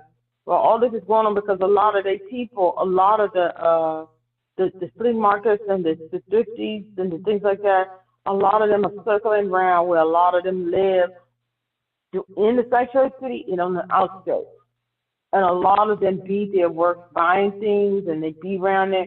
So it's like y'all just for all of y'all who like to thrift and vintage hunt, stay away from the all my old haunts and stuff that I used to like to go to find all kinds of treasures. I haven't been since this all started. I haven't been. And they telling people now that Trump, we talking about rationing it up and sending them things and swooping in and picking up people all up through the sanctuary city. And that's where those places are. Stay away from there. And I haven't been. I mean, they pick you and say you some kind of old African or some type of Afro-Latino. Stay your ass away from around those places for Let me now. hey, what's up, sister? Nobody, how you doing? Hey, all right. How are you? How y'all doing? All right, Hello. all We're right. doing okay. How Um, you doing? good, good. It it looks like down in Salt Lake City there was a man killed during the No Kings protest, Mm-hmm. but I I can't heard about tell. that, but I didn't get into it. I didn't get into it. Did you find out what's Looking going at on his over there? picture, looking at his picture. Now his last name is like Alu or something like that. Arthur Mhm. Felucia Alu. But looking at his picture, he looks black, but he may not be. He Mhm. was killed during the protest. He was shot and killed during the protest. They say he was an innocent bystander. That's all I wanted to put out there. I heard. I heard about that, and I didn't get ever gotten into it. And I was going to see if they would just put out some more information on that. But are they saying who shot it? Was it the police or just some, or was it people and doing antagonizing? Or did they say anything more? Because about that, I haven't heard anything more. It says he was not the intended target of the gunfire. That's about it. Mm. They're not even saying who was the person that was shooting. Oh no, they did. Oh, okay. They did arrest someone. They did arrest somebody. Arturo Gambino or something like that, 24 years old. So yeah, they did arrest someone. Someone was shooting. Oh, and he got shot. I know. I had read that Mhm. the people had did a GoFund because I think he got a wife and at least he has a baby or at least no one. His one child is a baby. Could have more, and they put up a GoFund for him and his family. I think they raised $250,000. So that's. I mean, that's if that's all you got. That's all you got. That's all you can do. But they did put up a Right. GoFund for the family. Well, check this out. Also detained Saturday. I guess there were two men who were a part of the event peacekeeping team. One of the one of the peacekeepers fired the shot that fatally injured Alu, police said. So apparently, What? the person that shot him was hired as a peacekeeper. I don't know why was he equipped with a AR-15 rifle style rifle. You know, That sounds odd right there. Why does he have, yes, if it he's a does. peacekeeper, why he got that? Right. I don't understand. Let me. Mm. What they mean a peacekeeper? What the fuck is a Yeah, that's peacekeeper? awesome. He was Right. hired by the What is? event people.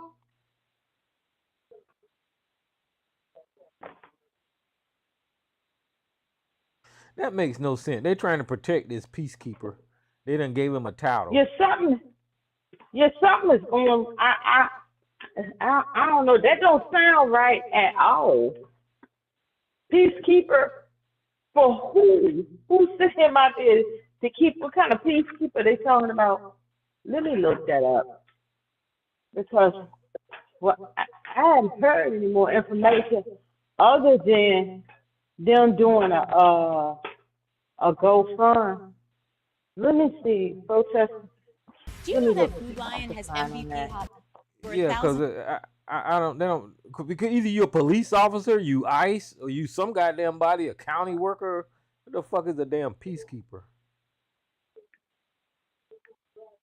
Killed nothing. Here it is. Let me see.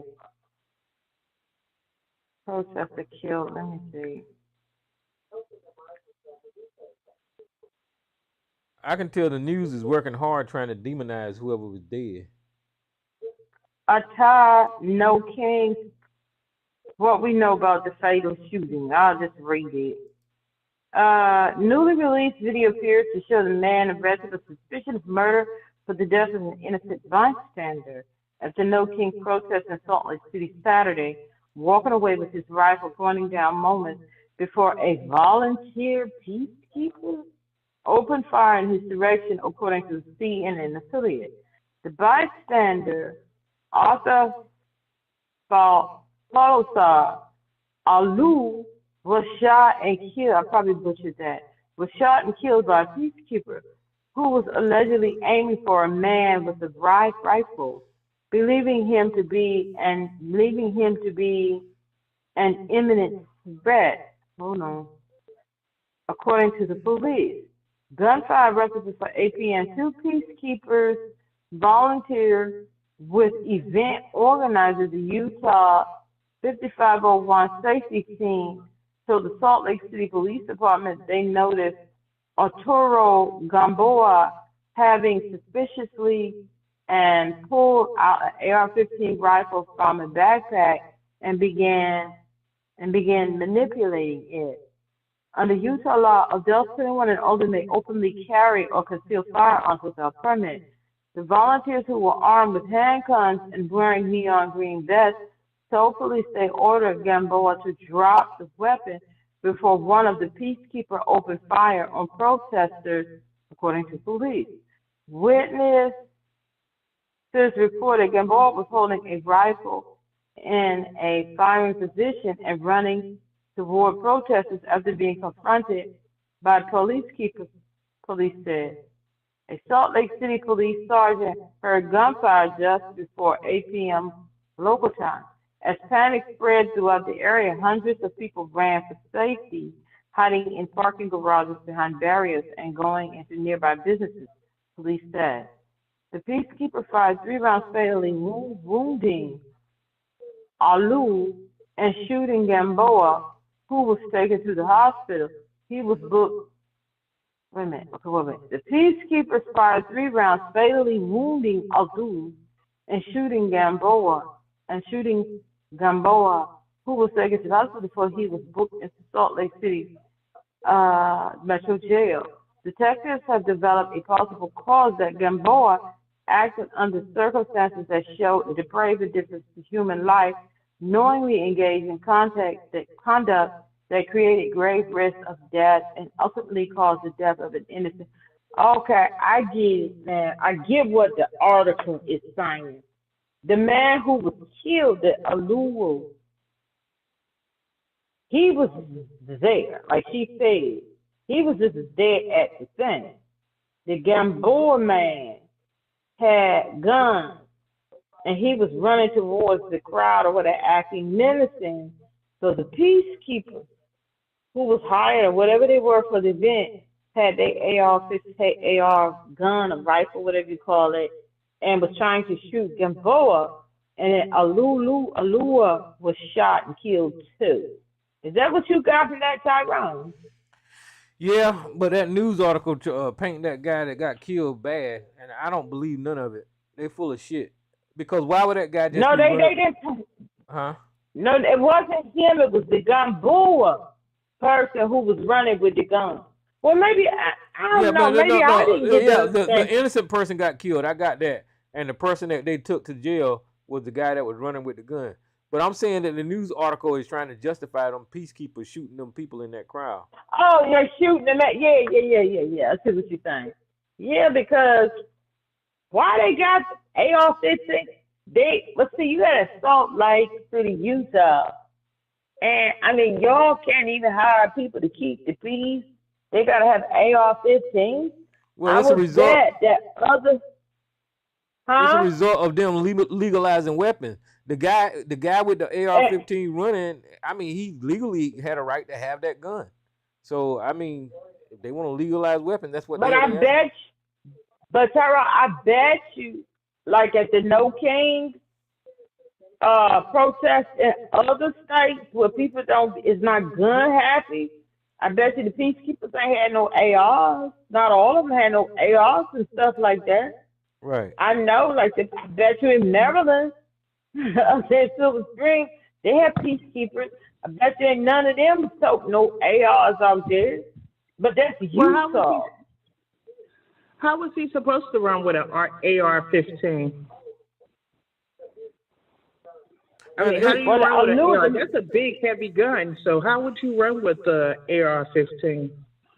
Like, other than to carry it in your hand, I don't see how he was a threat. Yeah. They writing these articles like that he was menacing and he was running towards the crowd and all that kind of stuff. I don't believe that one bit. You know. wait a minute, they were saying that the Alua dude had it. Let me read this No, to not myself again. the dude that got shot and took to the hospital. That's the one that was running. He had it Yeah, he had with the AR, yeah. Yeah. And he seemed menacing. And that Asa Alu, he was just there, standing. But they And he trying to got blame shot. that Alu death on the guy that they took to the hospital. The Baoa. But Yeah. why y'all got them kind of weapons at the parade? I mean, not parade, at the protest. It's America. I don't know. So they say I mean, that need to look. That guns are the legal gun in this. happy. Yeah, guns are legal in this country, and the guy that had the gun, he probably just had his gun at the parade, probably just trying to show it off or something, you know, which is stupid. But he shouldn't have had that out there. He shouldn't have had it out there because the police. And for his name, he probably brown too. Well, I should say he shouldn't have it. I mean, that's Utah, so he got the right to have that out in the open. But all of that just don't sound. None of it. It doesn't sound right. I'm sorry. Yeah. All of that does not sound right. And then this innocent man with a wife and a young family, he's dead. Who's this unknown caller? Okay, I put this whole damn thing to rest with facts I've uncovered in my investigative study. I know you don't want to hear them, but you should. Would you like to hear them? How you doing, Sarge? Yeah, go ahead. I'm doing fine, and I'm telling you what I've uncovered. As a matter of fact, I don't know if any of this is true or not. Wasn't there. How can I know any more than anybody else does? I'm saying this is on the record. I'd like to tell you about it if you'd like to hear it. Go ahead, man. Go ahead. Okay. Go ahead. I want to hear it. All right. First of all, this guy Arturo Gamboa, he is 24 years old. He's a member of the leftist Utah-based punk band Rade, R-A-D-E. I don't know how you pronounce it. That's the name of the band. He was the guy who was wearing all black. He had a semi-automatic rifle. Now, here's what the story appears to have been. This guy, Gamboa, is a real primetime dedicated leftist. He's a member of BLM and Antifa. He's got lots of Facebook posting saying, for instance, that the American global system is based on racism. The American system is a steam train that's always been fueled by black and brown bodies. And then there was another Facebook poster who works with this guy named Owen Goodwater. And he posted a Facebook post about this guy, and it was on June 30th, 2020. It says Antifa means anti-fascist. If you are anti-Antifa, then you are pro-fascist. Anti-fascism is not an ideology or group. It is the baseline for a human with any kind of moral compass. If you support Trump, you support a fascist. Thank you for coming to my TED Talk. And again, Arturo Gamboa's Facebook page has many references that are favorable to Black Lives Matter and Antifa. And in one post, he reposted this message. It's the same thing I just read before. If you're anti-Antifa, then you're pro-fascist. And now here's what it looks like happened. By the way, this person who posted this thing about Gamboa said this on November 28, 2021. And if you're unsure of what that looks like, ask my man Arturo Gamboa. Kid has his rifle on or near him almost every protest last summer and didn't shoot not one person. But I bet he deterred a lot of Rittenhouses. Now, this is a reference to Kyle Rittenhouse.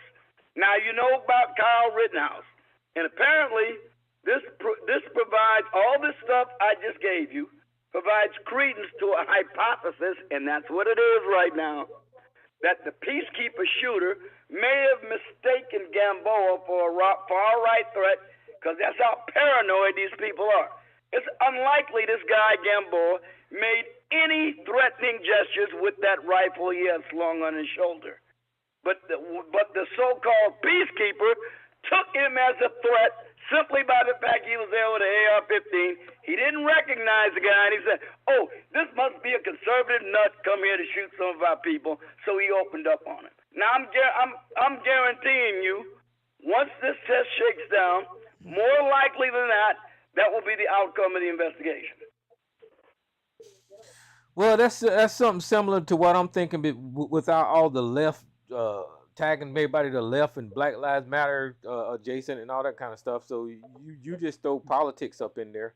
I think. Yes, I'm always going to do that because it matters. But I'm saying this guy, as much as I despise his ass, and I don't like this Gamboa one little bit, I like to kick him up his motherfucking ass. He's probably innocent. He didn't do anything illegal. He probably had the gun, just had the gun on his shoulder, carrying around. Another nut looked at him and said, "Oh, he's got a rifle. He must be a potential Rittenhouse. I think I'll blast him." I agree. I agree with you, but all that background about his BLM. Well, I'm gonna keep it, and I'm gonna emphasize it whenever I can. Promise you. Promise that. All I'm saying is that BLM background wasn't necessary. But that doesn't change the fact that I suspect, and I don't know for sure, that this guy Gamboa is probably innocent. Yeah, I agree with you. I don't like him one little bit. Well, and the reason that I say I agree with you is because you said that his friend said that he had the gun at protest before, and nothing happened. You know. Nothing happened. Yeah, he probably wasn't doing anything, but it happened. The guy didn't know him from Adam. Maybe he hadn't seen him before. And this peacekeeper decided to exercise his authority and shoot the guy. And he missed. He couldn't even shoot straight. It is the man. Shot and killed. That sounds, but Tyrone, I think that's what we were saying. That sounded what Sarge is saying. Yeah. I mean, leaving out all the politics out of it. That kind of sounds about right because you said he probably wasn't even doing nothing. He had the gun with him. But my thing is, I know you got a right to bring it, but it's not the smartest. It's not the smartest thing to do in an environment like that. It just ain't, No, it's not. I mean, we can't hold a man responsible for someone else's misperceptions and irresponsibility now, can we? No matter how much I agree with you. I'm going to keep emphasizing, I despise this prick. I read his writings on Facebook. I can't stand a prick like this fool. But that doesn't mean you get the right to railroad him into jail when he ain't doing a crime. No, I agree with that in bad decisions, but he got a right to bring at Utah. He got a right to bring it, but the peacekeepers got whatever kind of gun they got that at the. I don't know. The whole thing is just crazy. Yeah, it's fucked up. It's fucked up because people. Wait a minute. Hold on. Why don't they just hold him? Okay, you hold him at gunpoint. Don't move. Leave your gun where it's. According to other witnesses, it was slung on his shoulder. All right. So it's messed up. Everything out. Who are you? Why are you here? They probably would have wanted to, he's an ally, and they probably would have let him go. Yeah, it's messed up because Donald Trump had his brown shirts out there with guns. Now that's how your politics are intruding. Well, go ahead. Let Big J. Medical treatment. Kyle Rittenhouse is giving medical treatment to people who were injured in the riot, and he had a rifle to protect himself just in case he ran into some shit. That's a lie. He was giving medical treatment. It was well attested to by many people who observed him, didn't even know his name. That's a lie. All right, Big J, what's happening, man? Don't you dare call me a liar now. Goddamn it, I'm about to kick your ass. All right, well, let Big J go, man. What's up, I read the court transcripts. I read what was in the trial. I saw what the witnesses testified to. Okay, Big J, what's happening, man? Nothing. Let us Sarge talk. He wasn't calling you a liar, Sarge. He was trying to talk to me, but let us all. That's a lie. I thought he was referring to me. If so, then I apologize, Tyrone. You just called me enough of a liar in other times, so I'm just getting you for them then. You sound like you need to do some woosah. I'm on your mind too much. Hey man, no, you ain't on my mind. I deal with you when I have to deal with you. Like when you get in my path, like you're in my path right now. I just brush you out the way, cause that's what I do. Cause I come prepared. I don't be half stepping. Whenever I come here to talk to your ass, I'm ready. I hear you. I believe that guy is innocent, and they shouldn't blame him for the death of that other man. They should hold this so-called peacekeeper accountable for his mistakes and killing somebody. Because clearly, from what Sarge shared with us, that guy does this. He take his weapon with him everywhere, and they just looked at him as a threat. And I think if they would allow people to protest innocently and not have these so-called peacekeepers out there with weapons, then none of this would have happened, you know. Well, I mean, Tyrone, I get why they have peacekeepers. That's okay. That's good. You said what you said was good. I get why they said they needed peacekeepers, because we just had a political assassination like a day before that. So, I mean, but does the peacekeepers need to carry guns too? You just had political assassination, the people that were shot out there in by a trumper, by one of Sarge's people. Look, there ain't substitute for a firearm when you're confronted by a firearm. So if the fear is threat from someone with a firearm, it is logical to have one to protect yourself against that but threat. We're talking about a MAGA nut knocking on a politician's door and killing him and his wife. That's what we're talking about. That jury's out on that one, sir. You can say that all you want, but he was appointed to the job by the leftist governor probably in the country, that idiot Tim Walz. I can't see him putting a conservative right-winger in a political appointed job. Well, two of his neighbors said that he voted for Donald Trump, and he was not left-wing. He was a conservative all day long. And this rhetoric that you guys spread all the time got him hyped up to go kill Democrats. Well, I love the way you like to say Donald Trump incited an insurrection on January 6th when he told people to peaceably protest. Well, Tim Walz 2 weeks before this murder said Democrats need to get meaner. Okay. Yeah, Tim Walz more liable than I will hold Donald Trump. Let's put it that way. Well, Donald Trump decided that guy to go hit Nancy Pelosi's husband over the head with a hammer too. That guy even said that out of his damn mouth. But wait a minute. Hold on here for a second. Be mean? Yes. Yes. Because anybody can go to AM morning talk show host, listen to Jassy Kelly, listen to Glenn Beck, listen to that coon ass nigga Jason Whitlock, saying that black men that are because what happened to Carmelo Anthony over down here in Texas, saying it's black culture that's violent. I want somebody to say, okay, this is white culture. Where's his daddy at? He must have been raised in a single parent household. That's right. Where is you see how the talking points go when you put out an image of a group of people and saying, well, he acting this way because he came from a single parent household. You niggas be saying that about other young men all the time. So when white people picked that up, they ran with it on the Liberty Network, Glenn Beck's channel. I've got the other radio show hosts who be saying that garbage. Now since a white guy's doing it, I want y'all to call out how dangerous white culture is. So if Matt Walsh can sit and use Carmelo Anthony stabbing that boy in Texas, then surely we can sit there and say, well, that's white culture when a 50-something-year-old white man can go ahead and kill about 4 or 5 people over a political dispute. Well, political disputes are one of the biggest causes of assassinations throughout history, so I don't know why it's exceptional to any person. If he did it with a political motive, that's something that's been common for thousands of years. You know about Julius Caesar, right? I'm simply saying that what we're talking about is like apples and oranges. We talk about the violence caused by Carmelo Anthony and that type of interpersonal violence. And then you try to compare it against a political assassination. It's just a different category of animal. It's just not the same thing. It's like a non sequitur. So, I mean, I understand what you're saying about the nature of violence, which is universal, but the motivations for it are really quite distinct. And in this case, you're talking about a political hit. That's what it certainly looks like. In the case of Gamboa, this guy, they still haven't identified this peacekeeper yet, which is really suspicious. How come they haven't identified him yet? The only one we know about is the guy they locked up yet. But still, because I think if we knew something about him, we might find out something suspicious about him, too.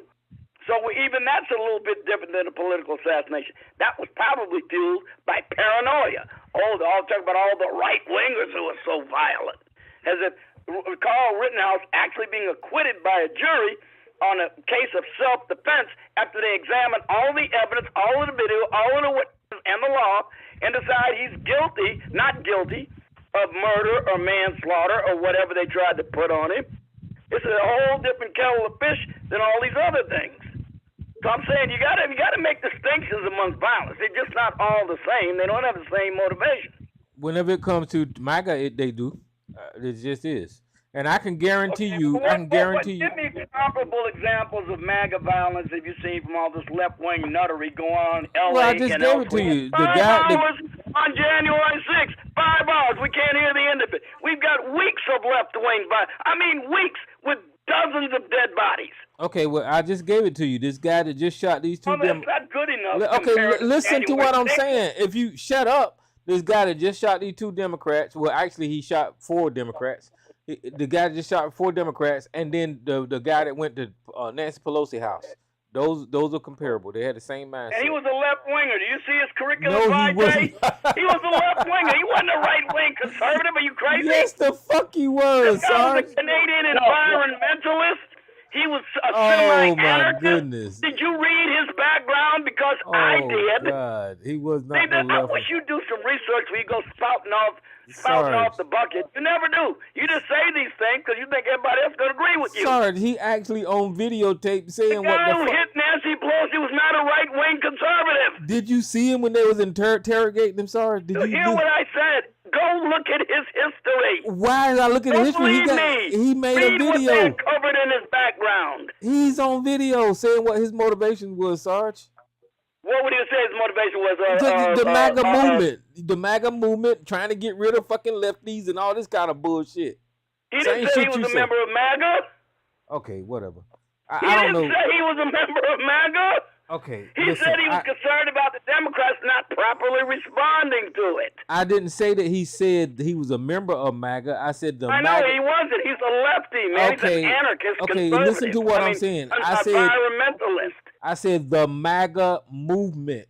Mean that he How many conservatives do you know that are radical environmentalists? Okay, honestly. Sorry, I can't talk if you're talking. How many? I want you to name some for me. I ain't finna name shit because you won't let me say. I don't know of any.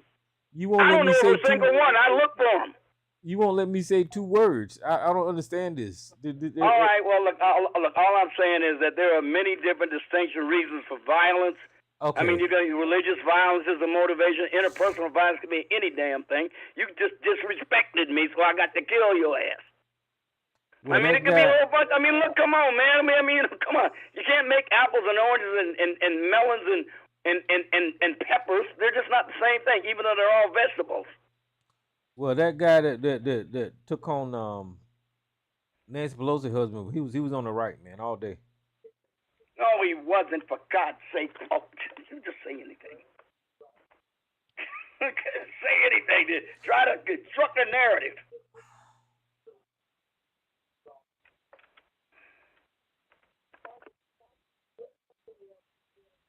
You know what I did? I just Googled the right-wing terrorism, and there's a list. It's too damn long. So I'm not even going to argue with you no more. And if you want to remain stupid... I didn't say I said violence. I thought when people actually get hurt, injured, and killed. It's right-wing violence. When property is destroyed. There's no comparison. Now, let's compare. Listen, you take out line. We'll see which one is bigger. Well, I mean, Sarge, I don't know what the hell to tell you. Your Google. Okay, let's get it on then. Let's go then. Oh, we'll confine it to say the last I'm not 2 getting ready years. to do that with you. Your Google. Because I'm ready to do it anytime you are. I'll give you chapter and verse, and I guarantee you, when you run out of gas, I'll be going for the next 2 days. Sarge, I'm not getting ready to do this with you. I mean, your Google work just like mine, and everybody know that. Yeah, and you should know better. That's why you should know better if you go accurately Googling. Okay. Well, everybody know that right-wing extremism outweighs. Who's everybody? 2 people in your personal orbit. What is it with you when I start Please. speaking? Oh man, you and I know better than that. Stop it. I'm You're trying talking not to Sarge, man. How much research you think? I'm retired. I got all day to research. Oh my goodness. For God's sake, man, that's what I do. I don't take anybody's word at face value.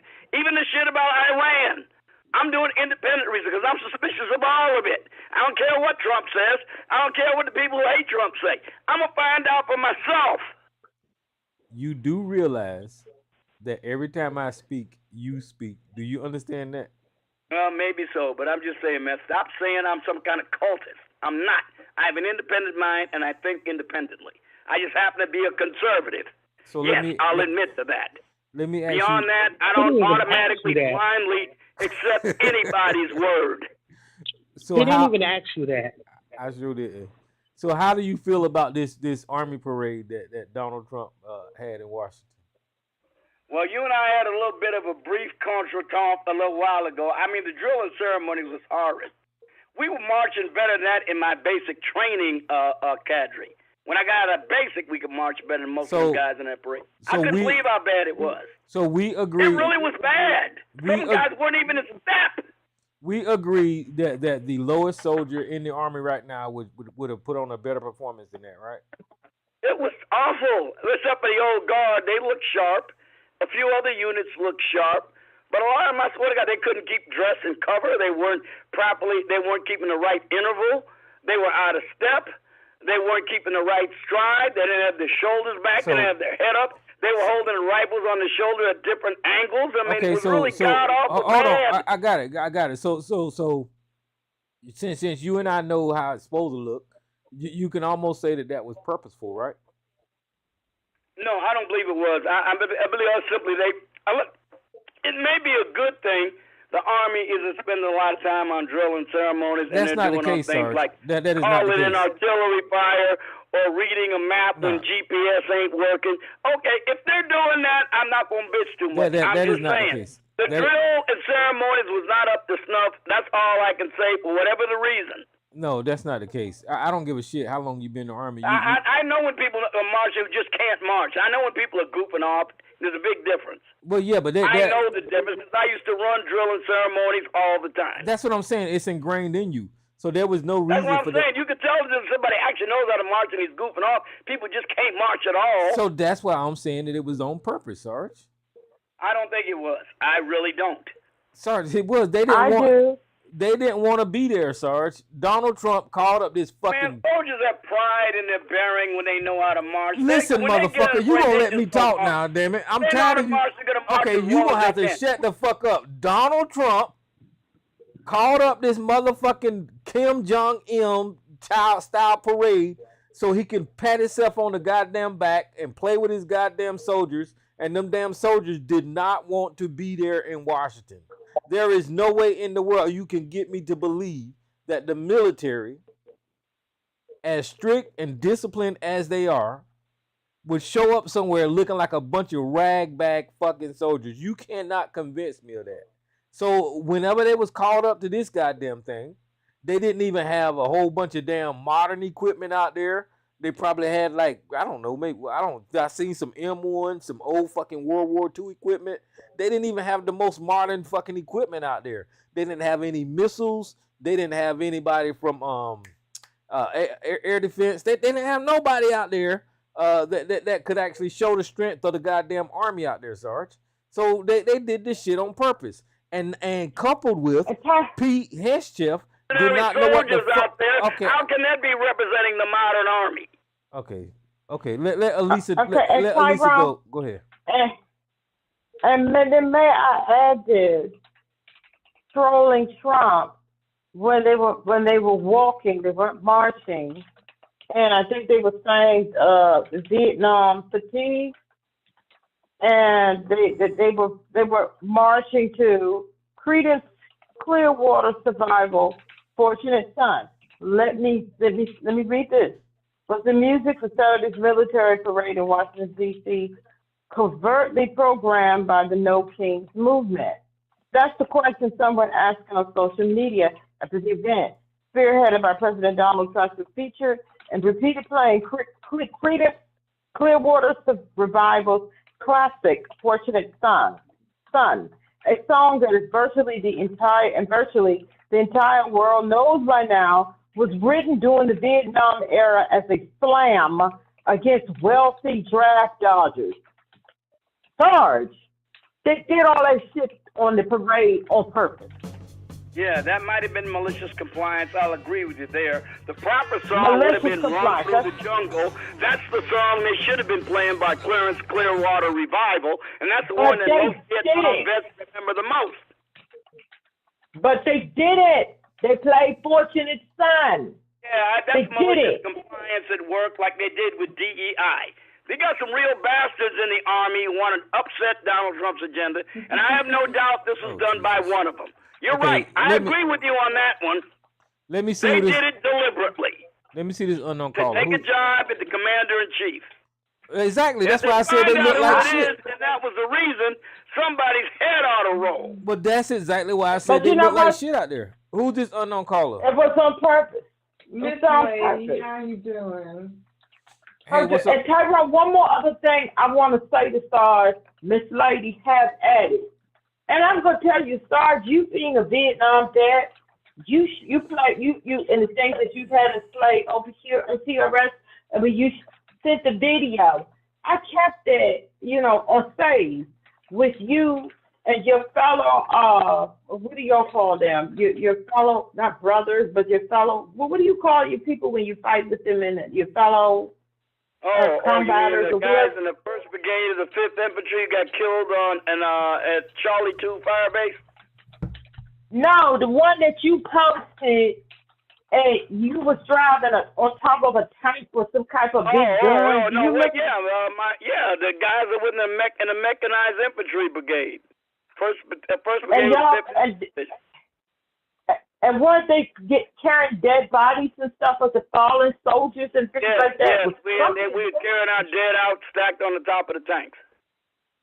Okay, and you being a Vietnam vet who almost lost your life and fought out there with your fellow combat, whatever you call it, your fellow friends, your platoon, or whatever you call it. Because my uncle talked about that this weekend, this past couple of days in South Carolina. He's in Vietnam, my mother's brother.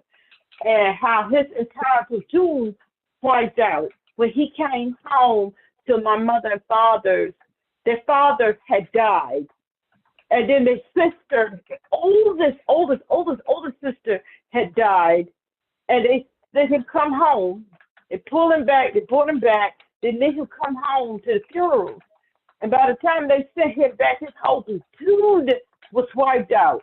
And I would think you being a Vietnam vet. He said, let me say this.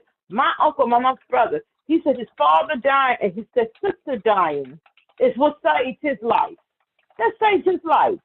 But I would think you being a Vietnam vet, that them trolling Trump with Creedence Clearwater Survival, Fortunate Son, and Trump was a draft dodger, I would think that you would be down with that, because your lives was put on the line while he was dodging.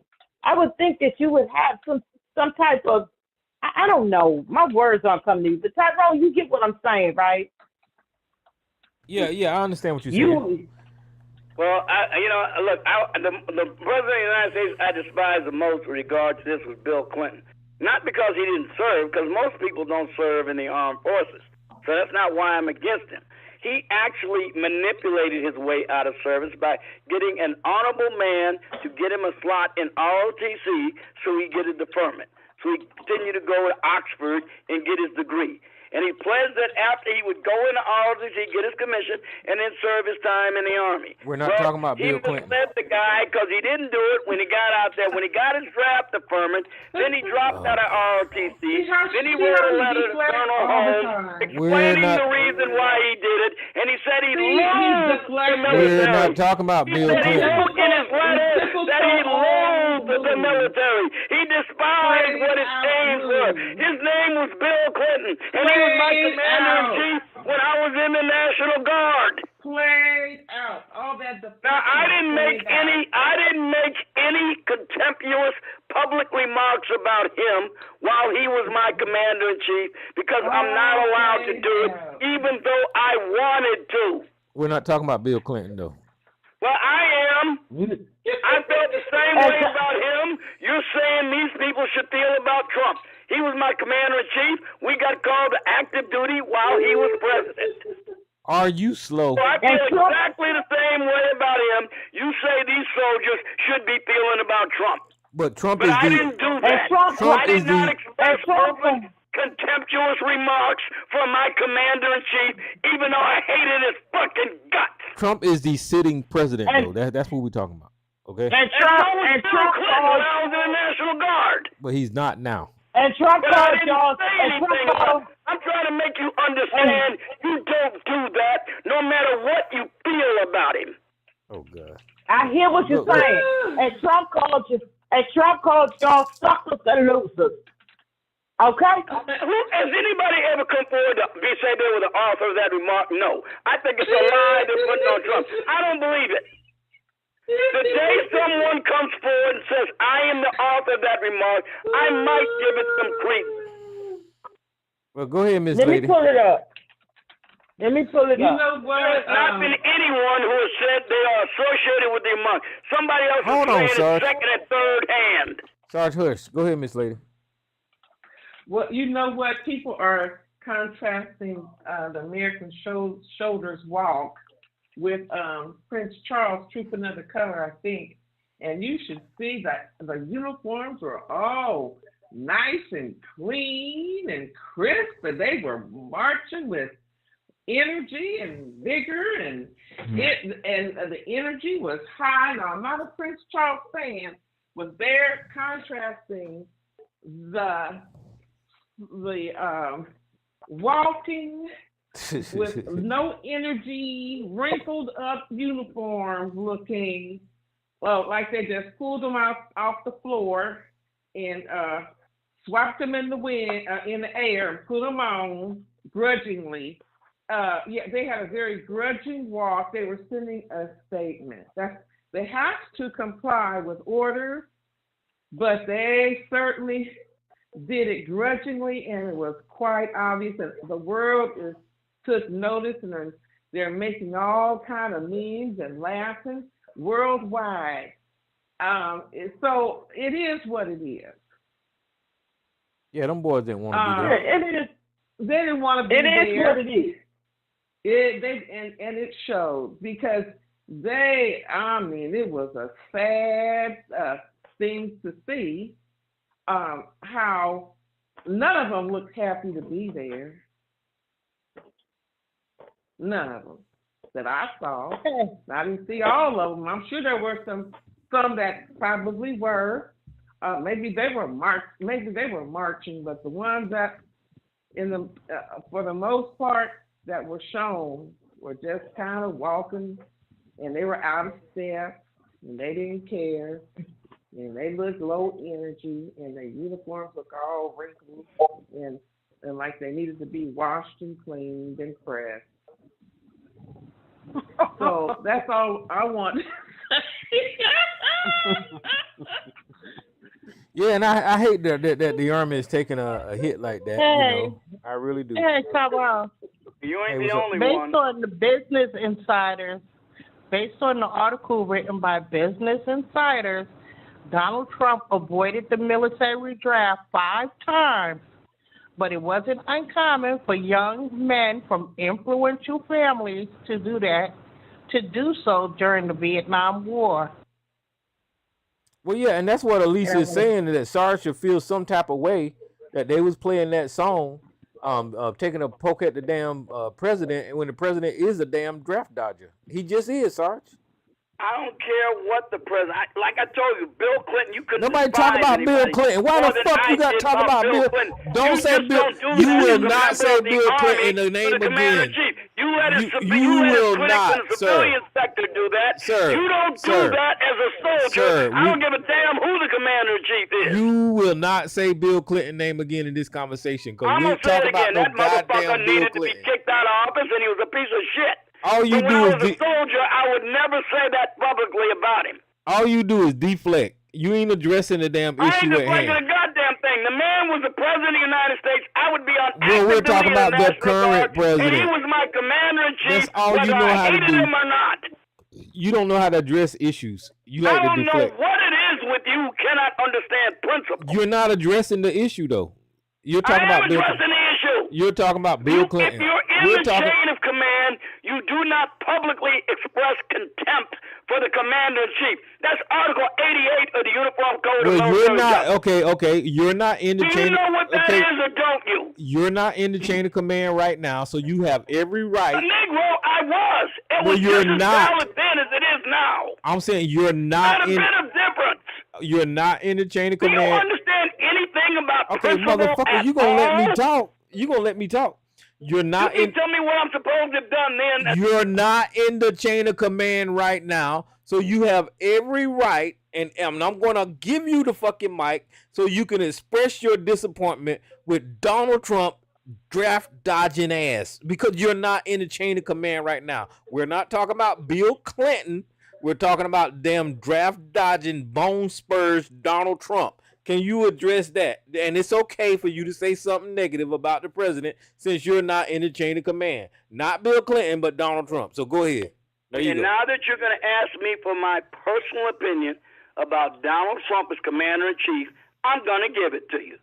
I have no more contempt or disregard for Donald Trump not going to the armed forces of the United States lawfully than I do for Muhammad Ali, who didn't answer the draft call lawfully. I have no more, not one whit more, not one whit less. The president has to be a civilian anyway. All I care about is whether or not he properly employs the armed forces of the United States and he acts as a good commander-in-chief, just like Franklin Roosevelt did from a wheelchair, who never served anything other than Secretary of the Navy. Okay, so that's why you're stupid. The war that you went to, Donald Trump was supposed to be in. And you and Elisa just reminded you of how tragic that was over there with the video that you showed. Donald Trump allowed other Americans to go over there and be killed while he sat on his fucking ass in America, dodging responsibility that we all fucking take upon ourselves. When Donald Trump was, and it was the draft. It was the fucking draft. The government was asking him to fucking serve, you fucking idiot. But he was too much of a fucking pussy ass bitch to go and serve his goddamn country. And you sitting up here saying that you don't mind while you was over there compromising your, taking a chance and risking your motherfucking life. This is why I know you're in a goddamn cult, Sarge, because you should have a problem with it. You should, as other Americans died while this motherfucker sat on his ass in his mansions. You got some goddamn problems. No, I don't, because I think he has respect for the armed forces, and that's what a commander-in-chief should have. He doesn't have to be, the position of commander-in-chief is not to be filled by a military person or even a former military person. Okay. As long as he has respect for the armed forces and he deploys them properly, that is my sole concern. Okay, so, but he does not have respect for the fucking armed forces, Sarge. He the one called them suckers and losers. He the one said that whenever they ran up on Omaha Beach over there in Europe, that those people, that he talked negative about those goddamn people. He went to fucking goddamn the gravesite in Washington. I can't think of the damn place where he went, and he disrespected the graves there. He took fucking photo ops over a dead fucking soldiers and put it on goddamn Twitter. That motherfucker do not respect the goddamn military. He the one who talked shit about his goddamn generals. The generals in the motherfucking army controlling the goddamn troops. He do not respect the fucking military. He put fucking Pete Hegseth in the charge of the motherfucking Pentagon. A motherfucking drunk ass, racist ass, white supremacist, TV motherfucking Fox News host. He do not respect the goddamn military. I don't know what the fuck is wrong with your brain, and you looking at Donald Trump and somehow connecting him with respecting the goddamn military, but there's something twisted in your motherfucking head, because I know you serve with soldiers that do respect the military. At one point in time, you probably respected the goddamn military, but you don't now because you support this piece of shit. The fuck is wrong with you, man? Like I told you one more time, do you think that Eisenhower disrespected a general when he fired Lord Friedenthal for locating his command post 80 miles away from the front lines? Hell no. The guy was incompetent. He needed to get his ass out. They fired more generals you could shake a stick at in World War II for being incompetent and not worth a fuck. Okay, they need to get rid of a lot of ones that are today. Being a general doesn't immunize you from criticism or analysis, especially in something as important as being in the armed forces. Where competence is everything. Okay, whatever. So don't give me the shit. Okay. I know better. I know better. You're a zombie. And all I'm saying is that the President of the United States is required to be a civilian. The President of the United States has employed the armed forces honestly, artfully, and with the regard for their lives and the accomplishment of the mission that he assigns them. I am confident that President Trump will do that, and that is all that concerns me. Okay, well, damn it, you full of shit with your last motherfucking statement, because the President of the United States deployed the military in Washington in his first goddamn term, and he deployed the goddamn military in Los Angeles of the United States of America, where they not supposed to be the goddamn deployed. So he's not deploying them appropriately, Sarge. You're full of shit, and you're watching all of this shit, and you're ignoring it. Now shut the fuck up. I'm gonna get Mama's boy in here. You're a fucking idiot. Oh no. Yeah, you better get somebody. I'm about to get your ass again.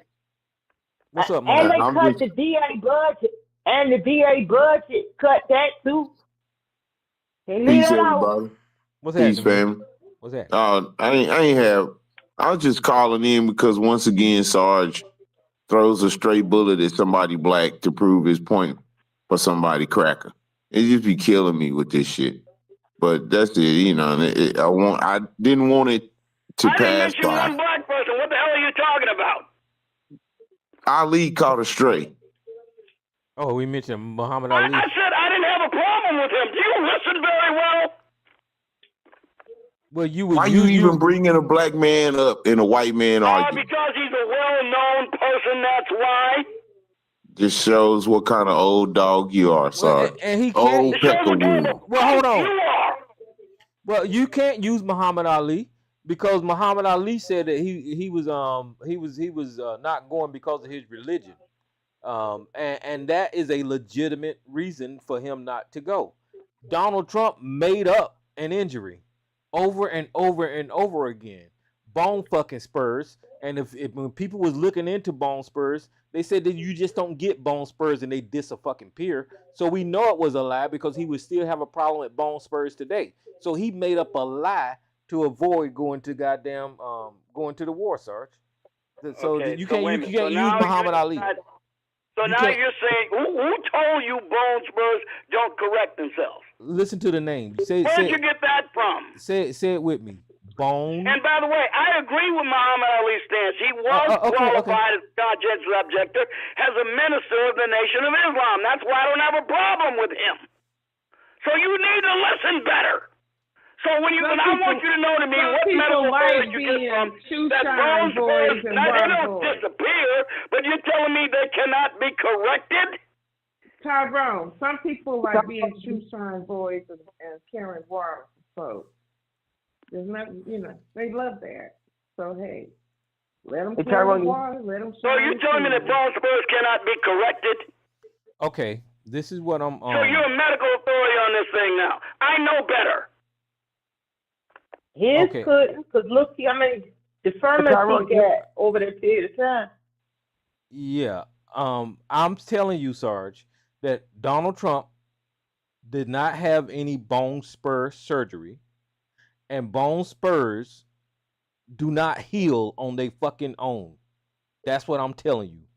Do you understand that? No, you have to have physical therapy and treatment for them to go away. Yeah. You have to have, yeah.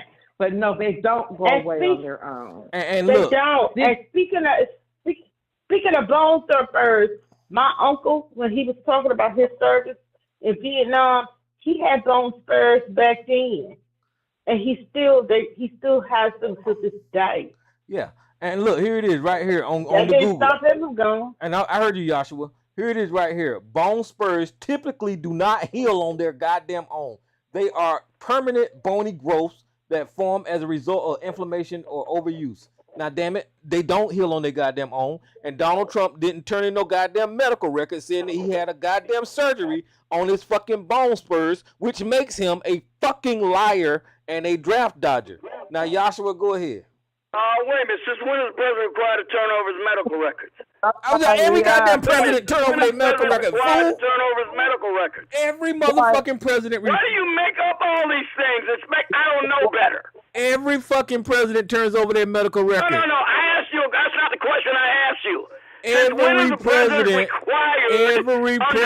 turns over their fucking his medical records. Okay, Joshua, go ahead. This guy. Yeah, you know what the answer is, and so do I. Shut up. You ain't seen shit. You don't know whether he had therapy or not.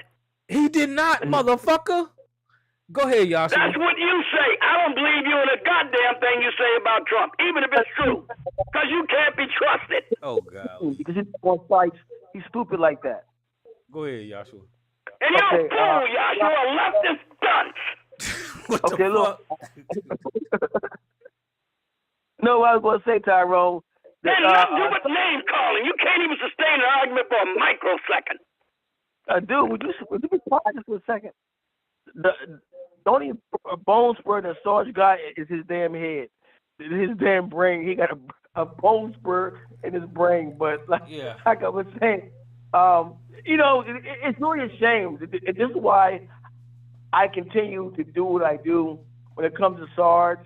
And I say, to be an elder on his phone it's insulting to the elders in general, especially those elders, those black men who went to Vietnam. Oh, stop it. This is so tiresome with you. You don't believe a goddamn word you're saying. You're selective in your application of such outrage. Stop it. He's going to keep doing it. His ass has no trust. I'm going to keep doing it, especially with you double-ass prick. Tyrone, you going to mute him or you going to leave him to talk over me? Yeah, mute me, man. Go ahead and mute me now, because I'm through with this prick. I ain't going to say nothing for a while. Okay, this is what I'm saying. Okay. Those veterans who served for this country, especially the ones in Vietnam, it's really insulting. It really is. But like I said, man, I fell asleep, Tyrone. That's what happened. I fell asleep, and guess who woke me up? Sarge. With that motherfucker loud ass Sarge, with that loud ass mic. So Sarge was the one that woke me up. Mm-hmm. I'm up. So, but yeah, but like you said, Tyrone, that little white privilege, white supremacist, he dodged the draft. He got no respect for the Constitution. He has no respect for the military. And truthfully, he's not even patriotic. If you check out what he says, he's not patriotic at all. He's not patriotic. He's a fake. He's not patriotic. You see, so that's what I got to say about that, man. That's what I got to say, bro. Well, yeah, you're absolutely right, because he's systematically tearing down the institutions that hold up this democracy, and he violates the laws on an everyday basis. Whenever he deployed the National Guard to California, that was a direct violation of the goddamn Constitution. He wasn't supposed to do that.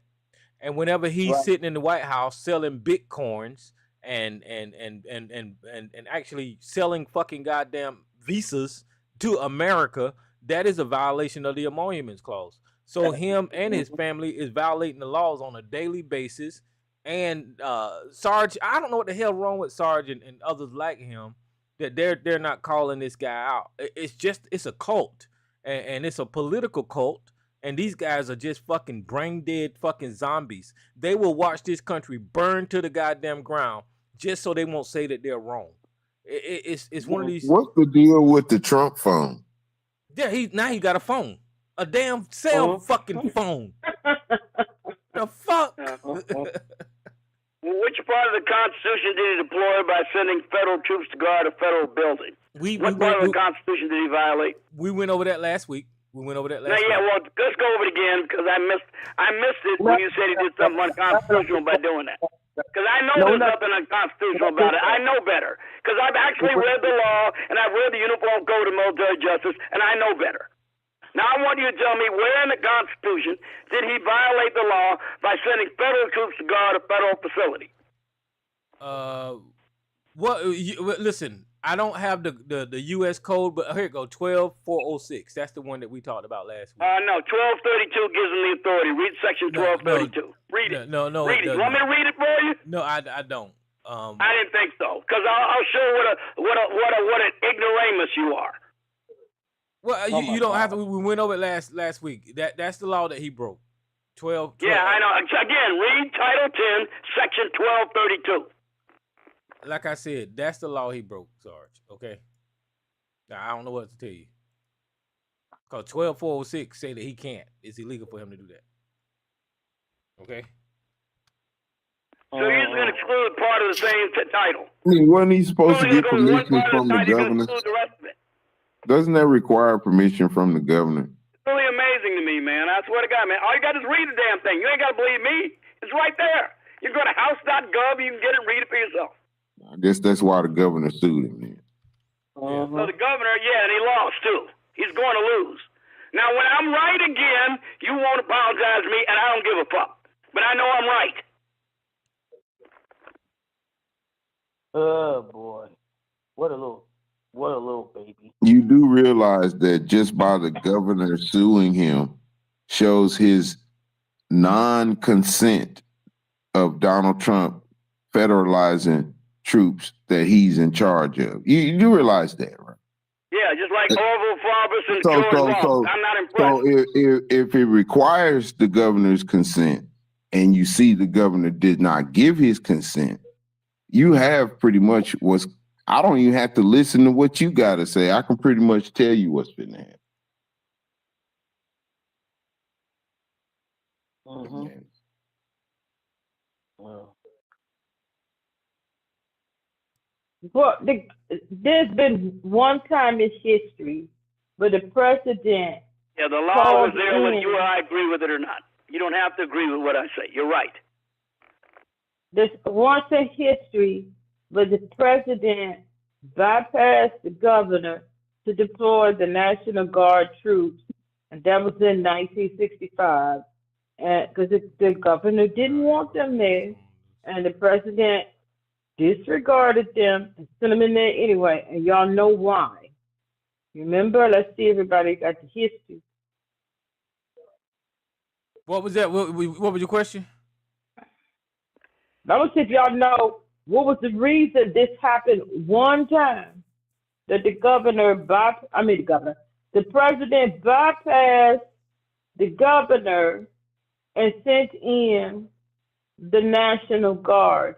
Yeah, that's in 1965. We talked about that last week whenever they called out the National Guard, and it was either Mississippi or Alabama to allow those kids to go to school.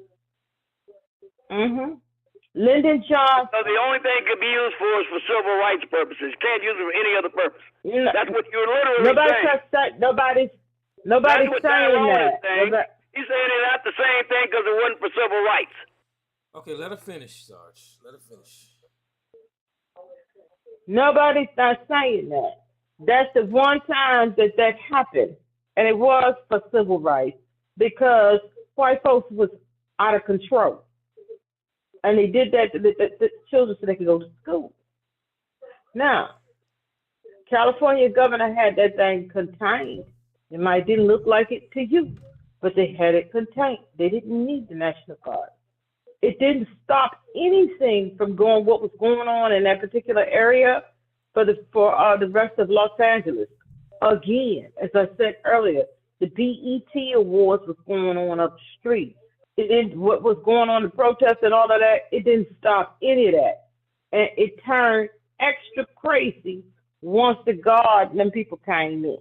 They were handling that. Now, I'm all for sending the National Guard in when white folks is acting crazy. and threatening to kill people and threatening to kill people and children because all they're trying to do is go to school. And Lyndon Johnson did the right thing because it was a racist ass governor, and people was out there with guns and stuff threatening to kill young people. That was not happening this time. So yes, the president can overrule. The president can overrule a governor and do that in certain circumstances. Yeah, what was going on in California wasn't. But let me say this too, that I think it was twice in the history where the National Guards came out. They came out here to in the Delaware in 1960. I think that was 68, 69.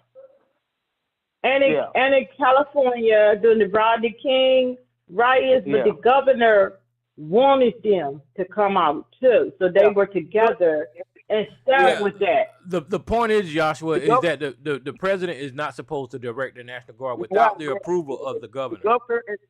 The governor in Delaware wanted it because this is right after Dr. King was murdered, and the Negroes here was off the chain, so they brought out the National Guard because they felt that they didn't have it, they couldn't contain. But that was legal because the governor wanted it. Yeah. But what Donald Trump Donald Trump did was against the law. And in Los Angeles, Defense, look it up, 1990, Purpose versus Department of Defense. Massachusetts Guard did not want Reagan to deploy the National Guard in Nicaragua. The Supreme Court of the United States said, oh no, the National Guard is a reserve component of the U.S. Army. The president can mobilize them at his discretion for federal service. Now you take it up with Supreme Court. You want to take it up? Okay, but motherfucker, you just said deploy the National Guard to Nicaragua. That is not inside the borders of this motherfucking country. Why you keep bringing up these goddamn arguments that don't have shit to do with shit? That's to Nicaragua. Right. What the fuck? Because I'm telling you right now, we're going to have another precedent, and the President of the United States is going to be able to deploy them to federal property without the consent of the governor, even over the governor's objections. And you're making all of that up. Just because you're saying that out loud doesn't make it legal. I don't give a fuck if it's federal property. I don't give a shit if it's right there in Washington, D.C. The active duty military is not supposed to get deployed by the fucking president inside the borders of the United States of America without the fucking governor's permission. That's just the bottom line. God damn. But you know what, Tyrone?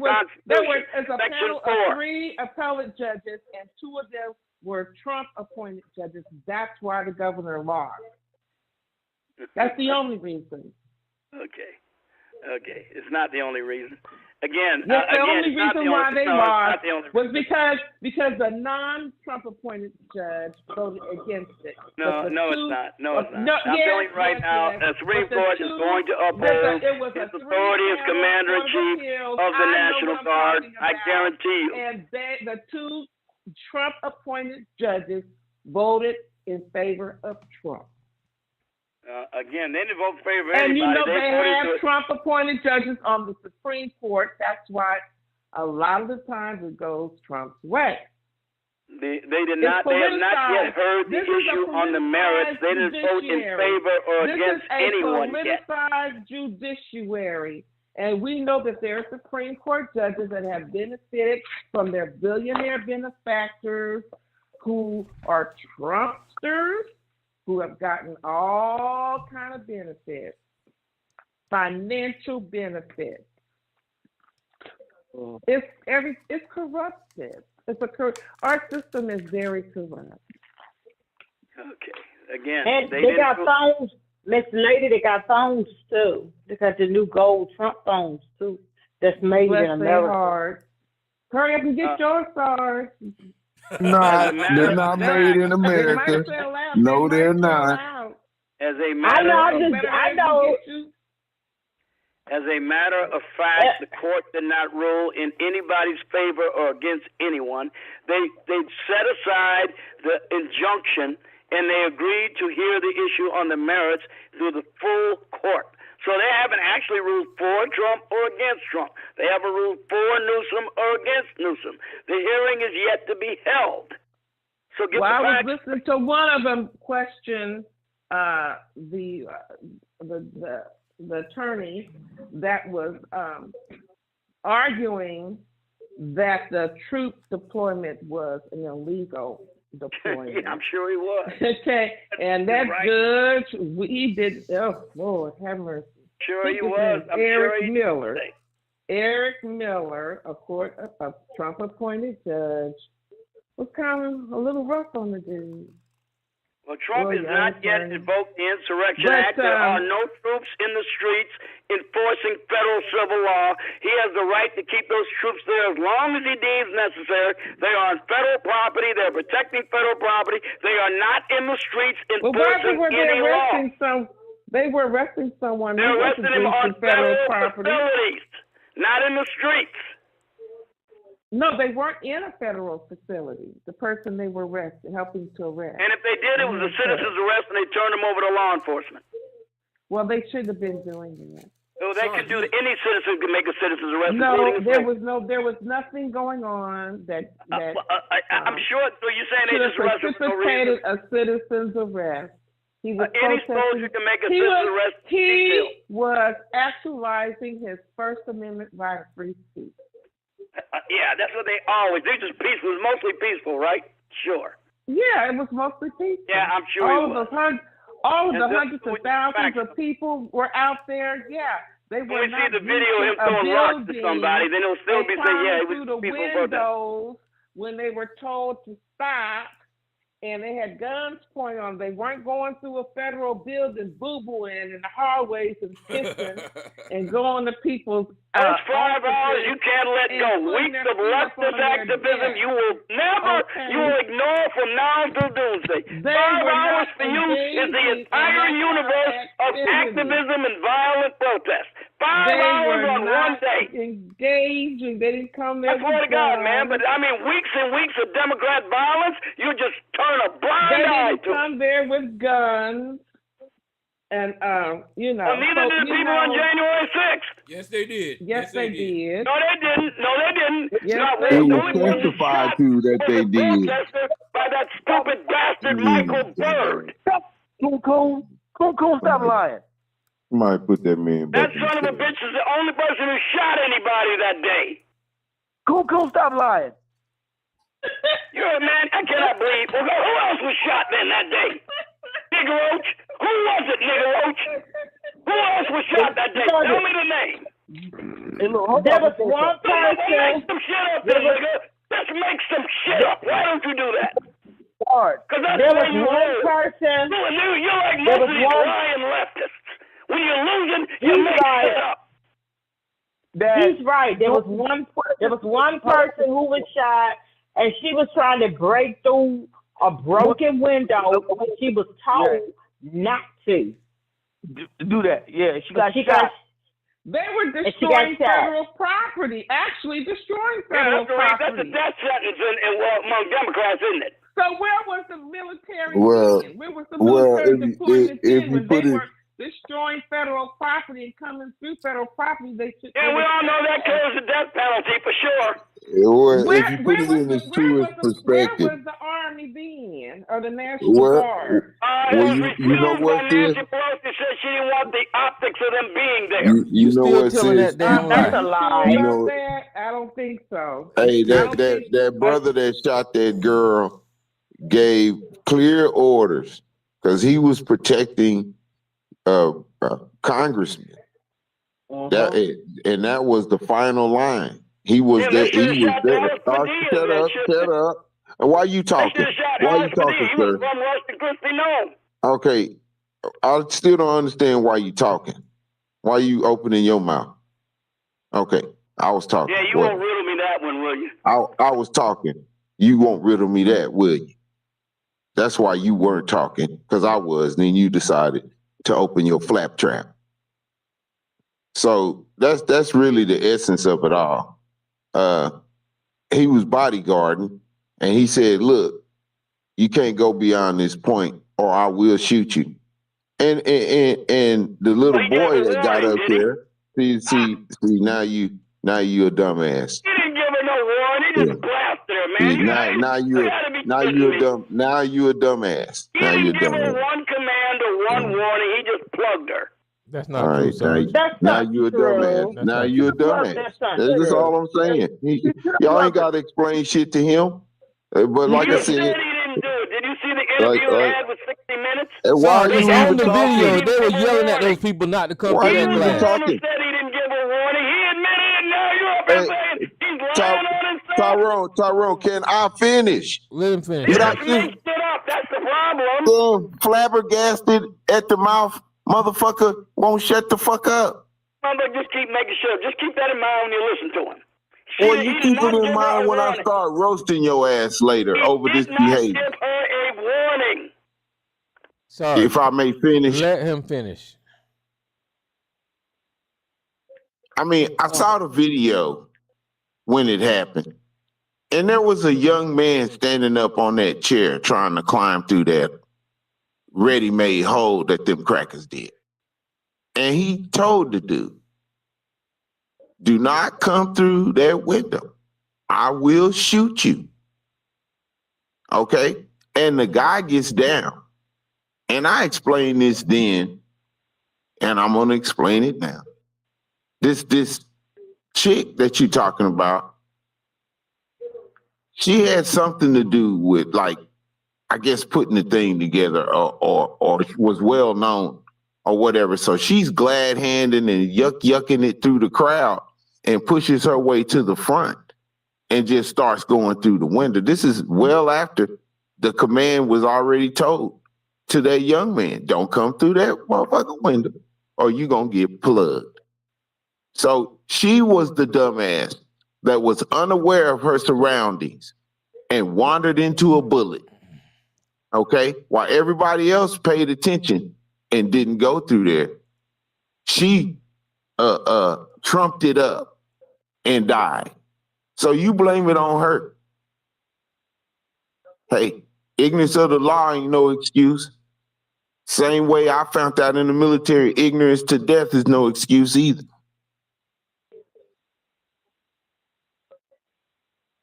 That's true. And I'm looking right here. Yes, Ashley Babbitt was warned before being shot.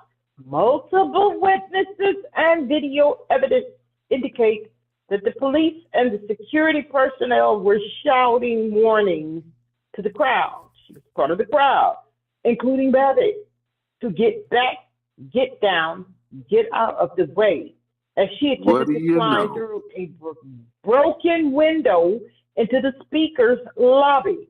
Despite these warnings, Bobby did not heed the code and continued to climb through the window, at which point she was blasted. That's not how that ended, but I added the blasted. Well, yeah, it's on They the had video. video evidence.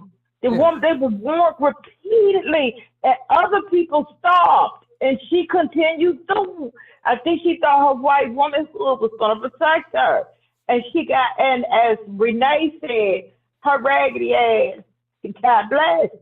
What she call that raggedy? Well, I ain't gonna use it. Well, no, Renee said that raggedy bitch got blasted, got shot, and that's what happened. Well, that It's tells a you. right- Her was white woman's oblivious. privilege didn't help her from getting pow. Man, that woman was It didn't help.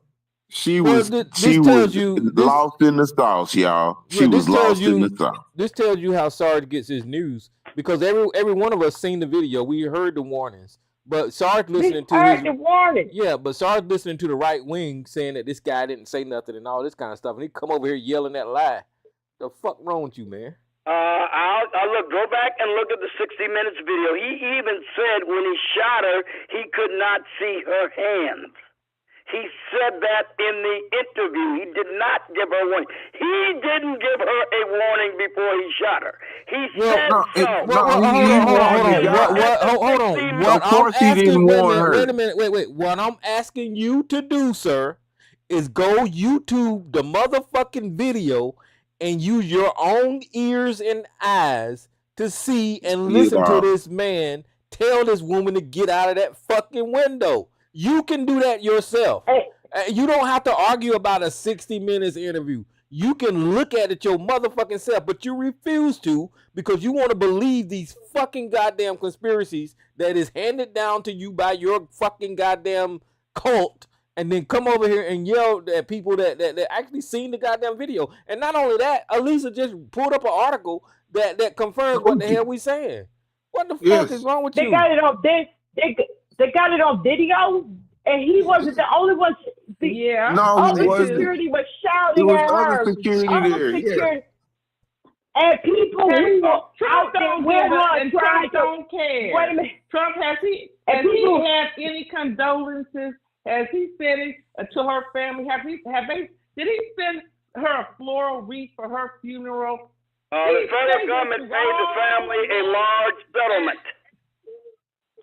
But yeah, because he's president, the taxpayers had to pay that. And in the video, other people was trying to get through before she was, and they heard the shouts and the warnings, and they stopped. And they stopped. She continued. President Trump was not involved in the negotiations for the settlement. That was done with the Department of Justice. But let's put it this way. I will watch that video when she was going through the window. The noise there was tumultuous. You're going to tell me that you expect her to pick out some individual words from all that noise that was going on when those people were up there at that window, Frank? Okay. We're making progress now. At least you're acknowledging something was said to her. You're calling it noise, okay? So at least you know that you lied when you said that she wasn't warned about going through that goddamn window. So I'll accept that. You said that how was she supposed to hear the goddamn noise? I think she heard it. I fucking heard it. But at least you're acknowledging that somebody. Did. Yeah, at least you're acknowledging that somebody said something to her stupid ass before she crawled through that window there. Okay. What I said was Michael Bird didn't give her a command. Oh, you ever listen to anything said no matter how loud I get? Oh, Lord. I said Michael Bird did not give her a warning. Michael Bird did not give her a command before he shot her. Oh, Jesus. Okay, That's whatever. what I said. Now I'm going to yell a bit louder so you can hear me again. What the fuck is wrong with you, man? Hey, y'all, I got to look. Tyrone, I got a question. It's a stupid ass question. So is Michael Bird supposed to give the same command to each and every person that tries to climb through that window? Or should he refer his command to the first motherfucker that got up there and they got their ass down and then she came through? What's he supposed to do? Is he supposed to give her a command or shoot? You tell me, dumbass. Michael Bird is supposed to follow the D.C. Capitol Police rules on the use of deadly force. And he did not follow those rules because I read them. Okay, well, he clearly followed the rules because so that's what he's supposed to follow. He followed the rules because he's not in fucking jail. He didn't get in trouble. They commended him for goddamn protecting the motherfucking Capitol. So he followed the motherfucking rules. Unfortunately, the person that didn't follow the rules is in a graveyard somewhere. So you got it all fucked Again, up. he's supposed to follow the rules that he's a supervisor for. He wasn't just a low-ranking policeman. He was a lieutenant. He was a supervisor. He's supposed to know the rules on use of force for a Capitol Police officer, and he did not follow those rules. They decided to ignore him because the Congress declared him to be a hero. Okay, whatever. Hey, Hey, look. It sound like sour grapes, Tyrone. Sound like sour grapes. Hey, look, y'all on YouTube.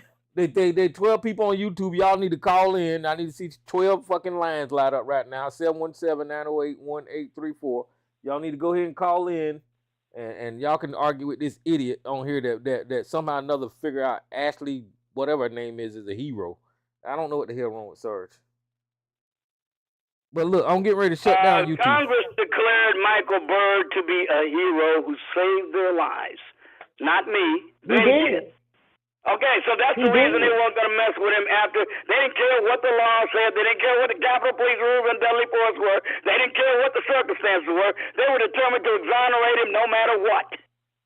Okay, whatever, man. Well, I don't her family got money from Trump's Justice Department.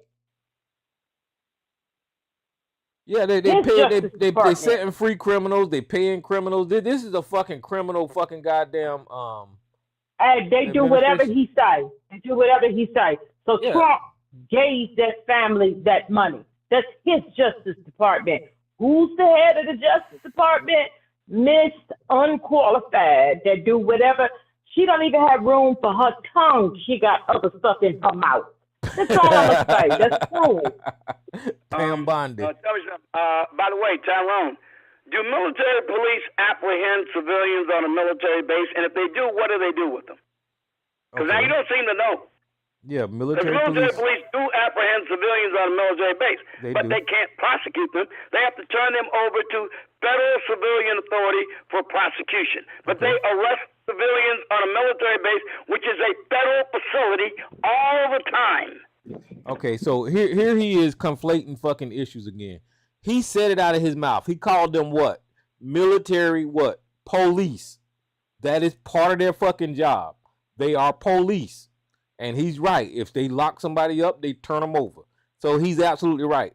That ain't got a goddamn thing to do when you federalize National Guard troops that are not fucking police. They didn't go through military police training. They don't know anything about civil or criminal violations or anything. They don't have any fucking training, Sarge. And that goes double for the goddamn Marines who ain't nothing but fucking jarheads. Them motherfuckers, all they see is fucking red. That's all they want to do is kill, kill, kill. I think it's part of their goddamn motto. So you should not put people in that mindset on the streets of the United States of America against its citizens. So your point is invalid about the fucking military police because that's what they are. They military police, Sarge. What the? Are you stupid? Any you soldier a goddamn? deployed to guard a federal facility can apprehend anyone committing a crime and turn them over to civilian law enforcement exactly the way a military policeman does. Yes. Okay, you can. There is no exactly the way. You got military police training, motherfucker.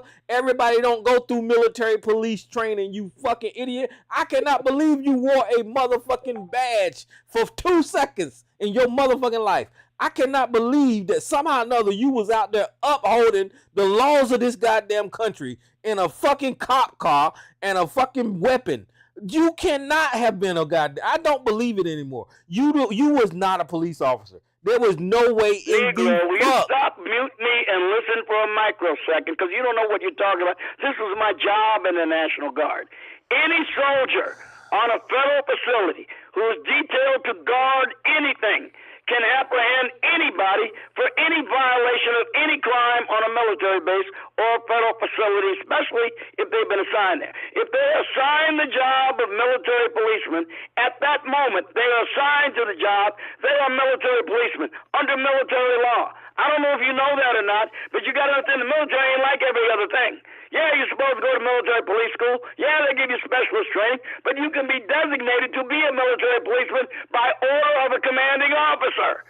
And you are one, just as much as someone who goes to Fort Gordon. I don't know where you learn your shit in the Army, but you couldn't have learned it where they actually teach you the laws and rules and regulations. All right, so they for the put last... people on in the infantry They put people who never drove a tank driving a tank when they need somebody to do it. When they need somebody to be a cannon cocker, they tell them to go load shells. They can do anything. They can put you to any job in the military simply by an order of a commanding officer. You don't have to have gone through the training. Yeah, you may not be good at it, but you're supposed to do the best you can. Okay, so for the Will you last... stop it? Stop making things up. What kind of army were you in? Okay, so for the last minute and a half, everything that y'all just heard was a fucking lie. That's all I got to say. I don't know what the hell Sarge's talking about. They don't like to do it, but they will do it in the area of necessity. Okay, Stop Sarge. making things up. They do Sarge. it all the time. Sarge, you cannot deploy the military Yes, in the they United States. can. Will you stop telling me you can't? I know what they can do. I've seen it. You cannot deploy the military in the United States of America borders. You can deploy it into a federal facility to guard it without any insurrection act being declared. That's just a damn lie.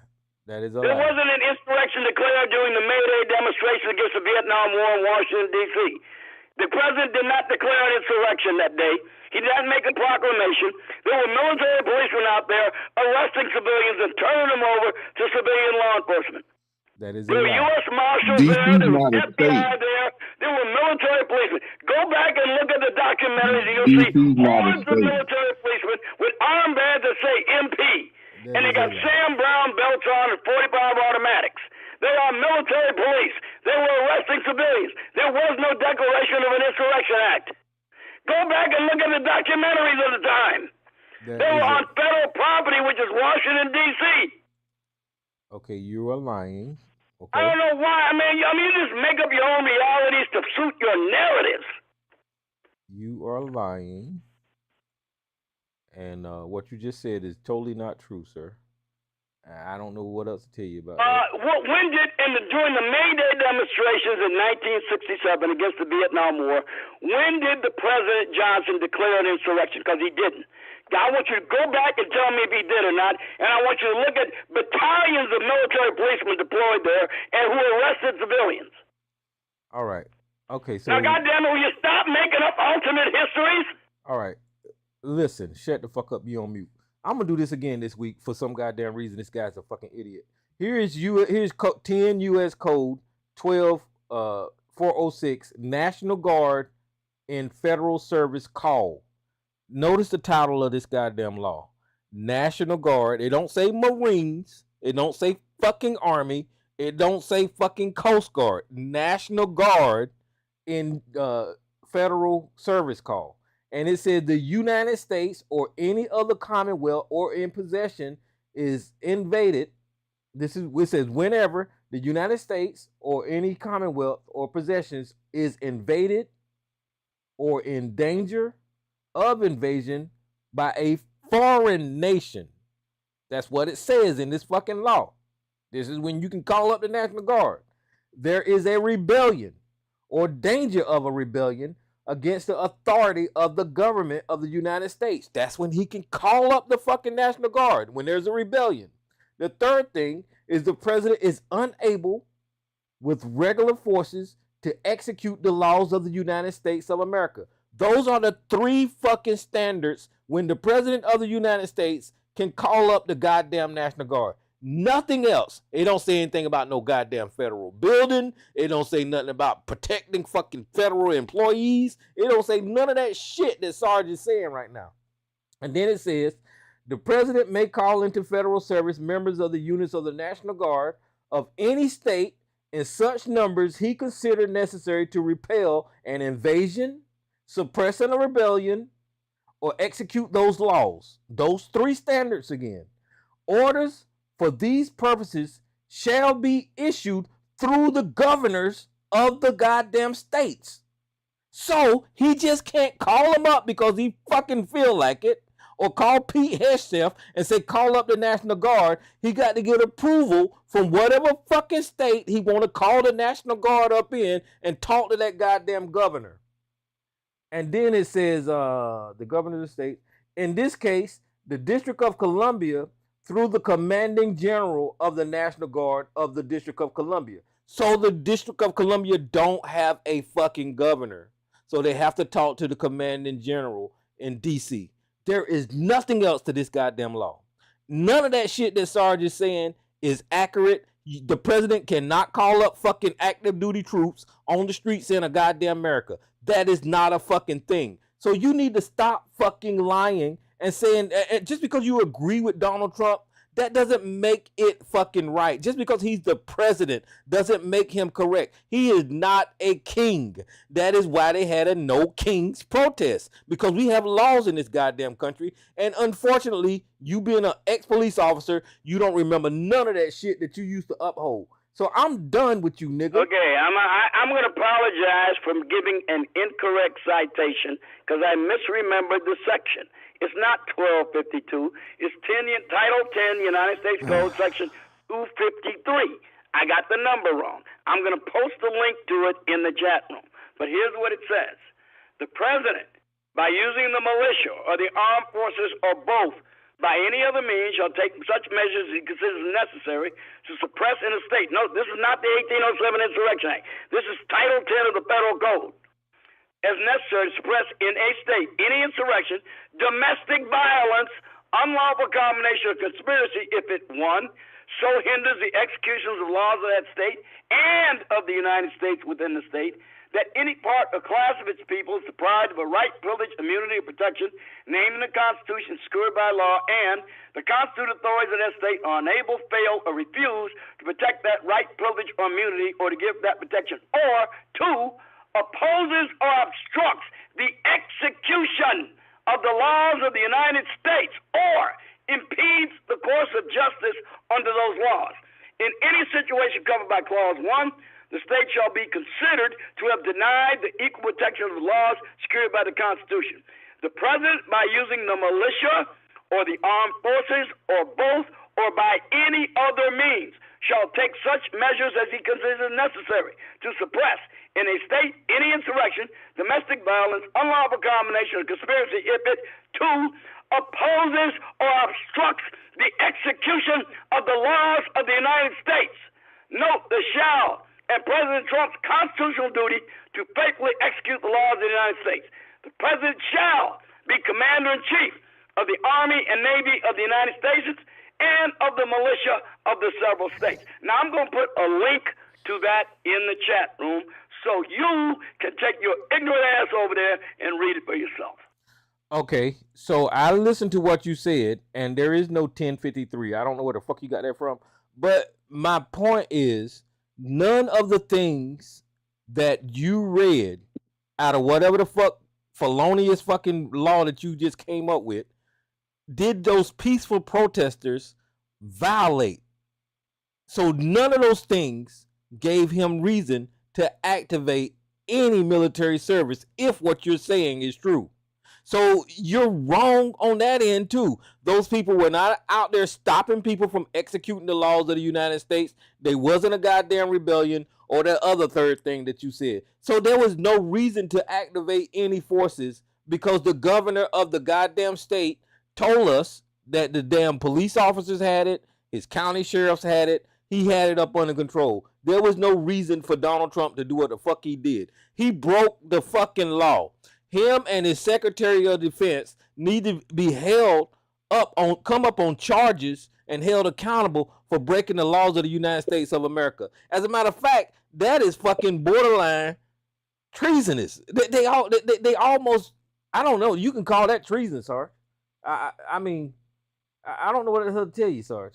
I mean, you're full of shit. Oh, would I put you on pause? Or no, here you go right here. Yeah, you can't help yourself because you know I'm about to blow a hole in your whole goddamn argument. Look, man, I'm trying to tell you that the president has the authority. Do you have a disagreement with him over whether or not these people were obstructing the enforcement of federal immigration law? You don't agree with him on his assessment of the situation. He disagrees with you. The problem for you is he's the president. He's getting the reports. He's watching the videos. He's seeing what's going on. He's listening to Mayor Karen Bass. He's listening to Governor Newsom, and he's making a decision accordingly. You don't have to agree with it. Now, it's all going through the courts, and I'm telling you right now, his side, his opinion on this issue will prevail. I can guarantee it. All right, so hold on. This is what Sarge just read. He put it in the chat room, so I clicked on it. 10 U.S. Code 253. I don't know why he said 1053. But the president, by using a militia or armed forces or both, or by any other means, shall take such measures as he considered necessary to suppress in a state any insurrection. There wasn't one. Domestic violence. There was none. Unlawful combination or conspiracy of it. It was a peaceful goddamn protest. So in your first paragraph, because you can't read, I need to explain to you that none of those conditions, they met none of those conditions out there in LA. So they just didn't. So once again, he broke this law. You gave me the other law last week, and you found out that you had to go find another motherfucking law to bring up here this week. And I'm telling you that he broke this law by sending the National Guard and the Marines to California because nothing was violated here. So hinders the execution of the laws of that state. They didn't do that.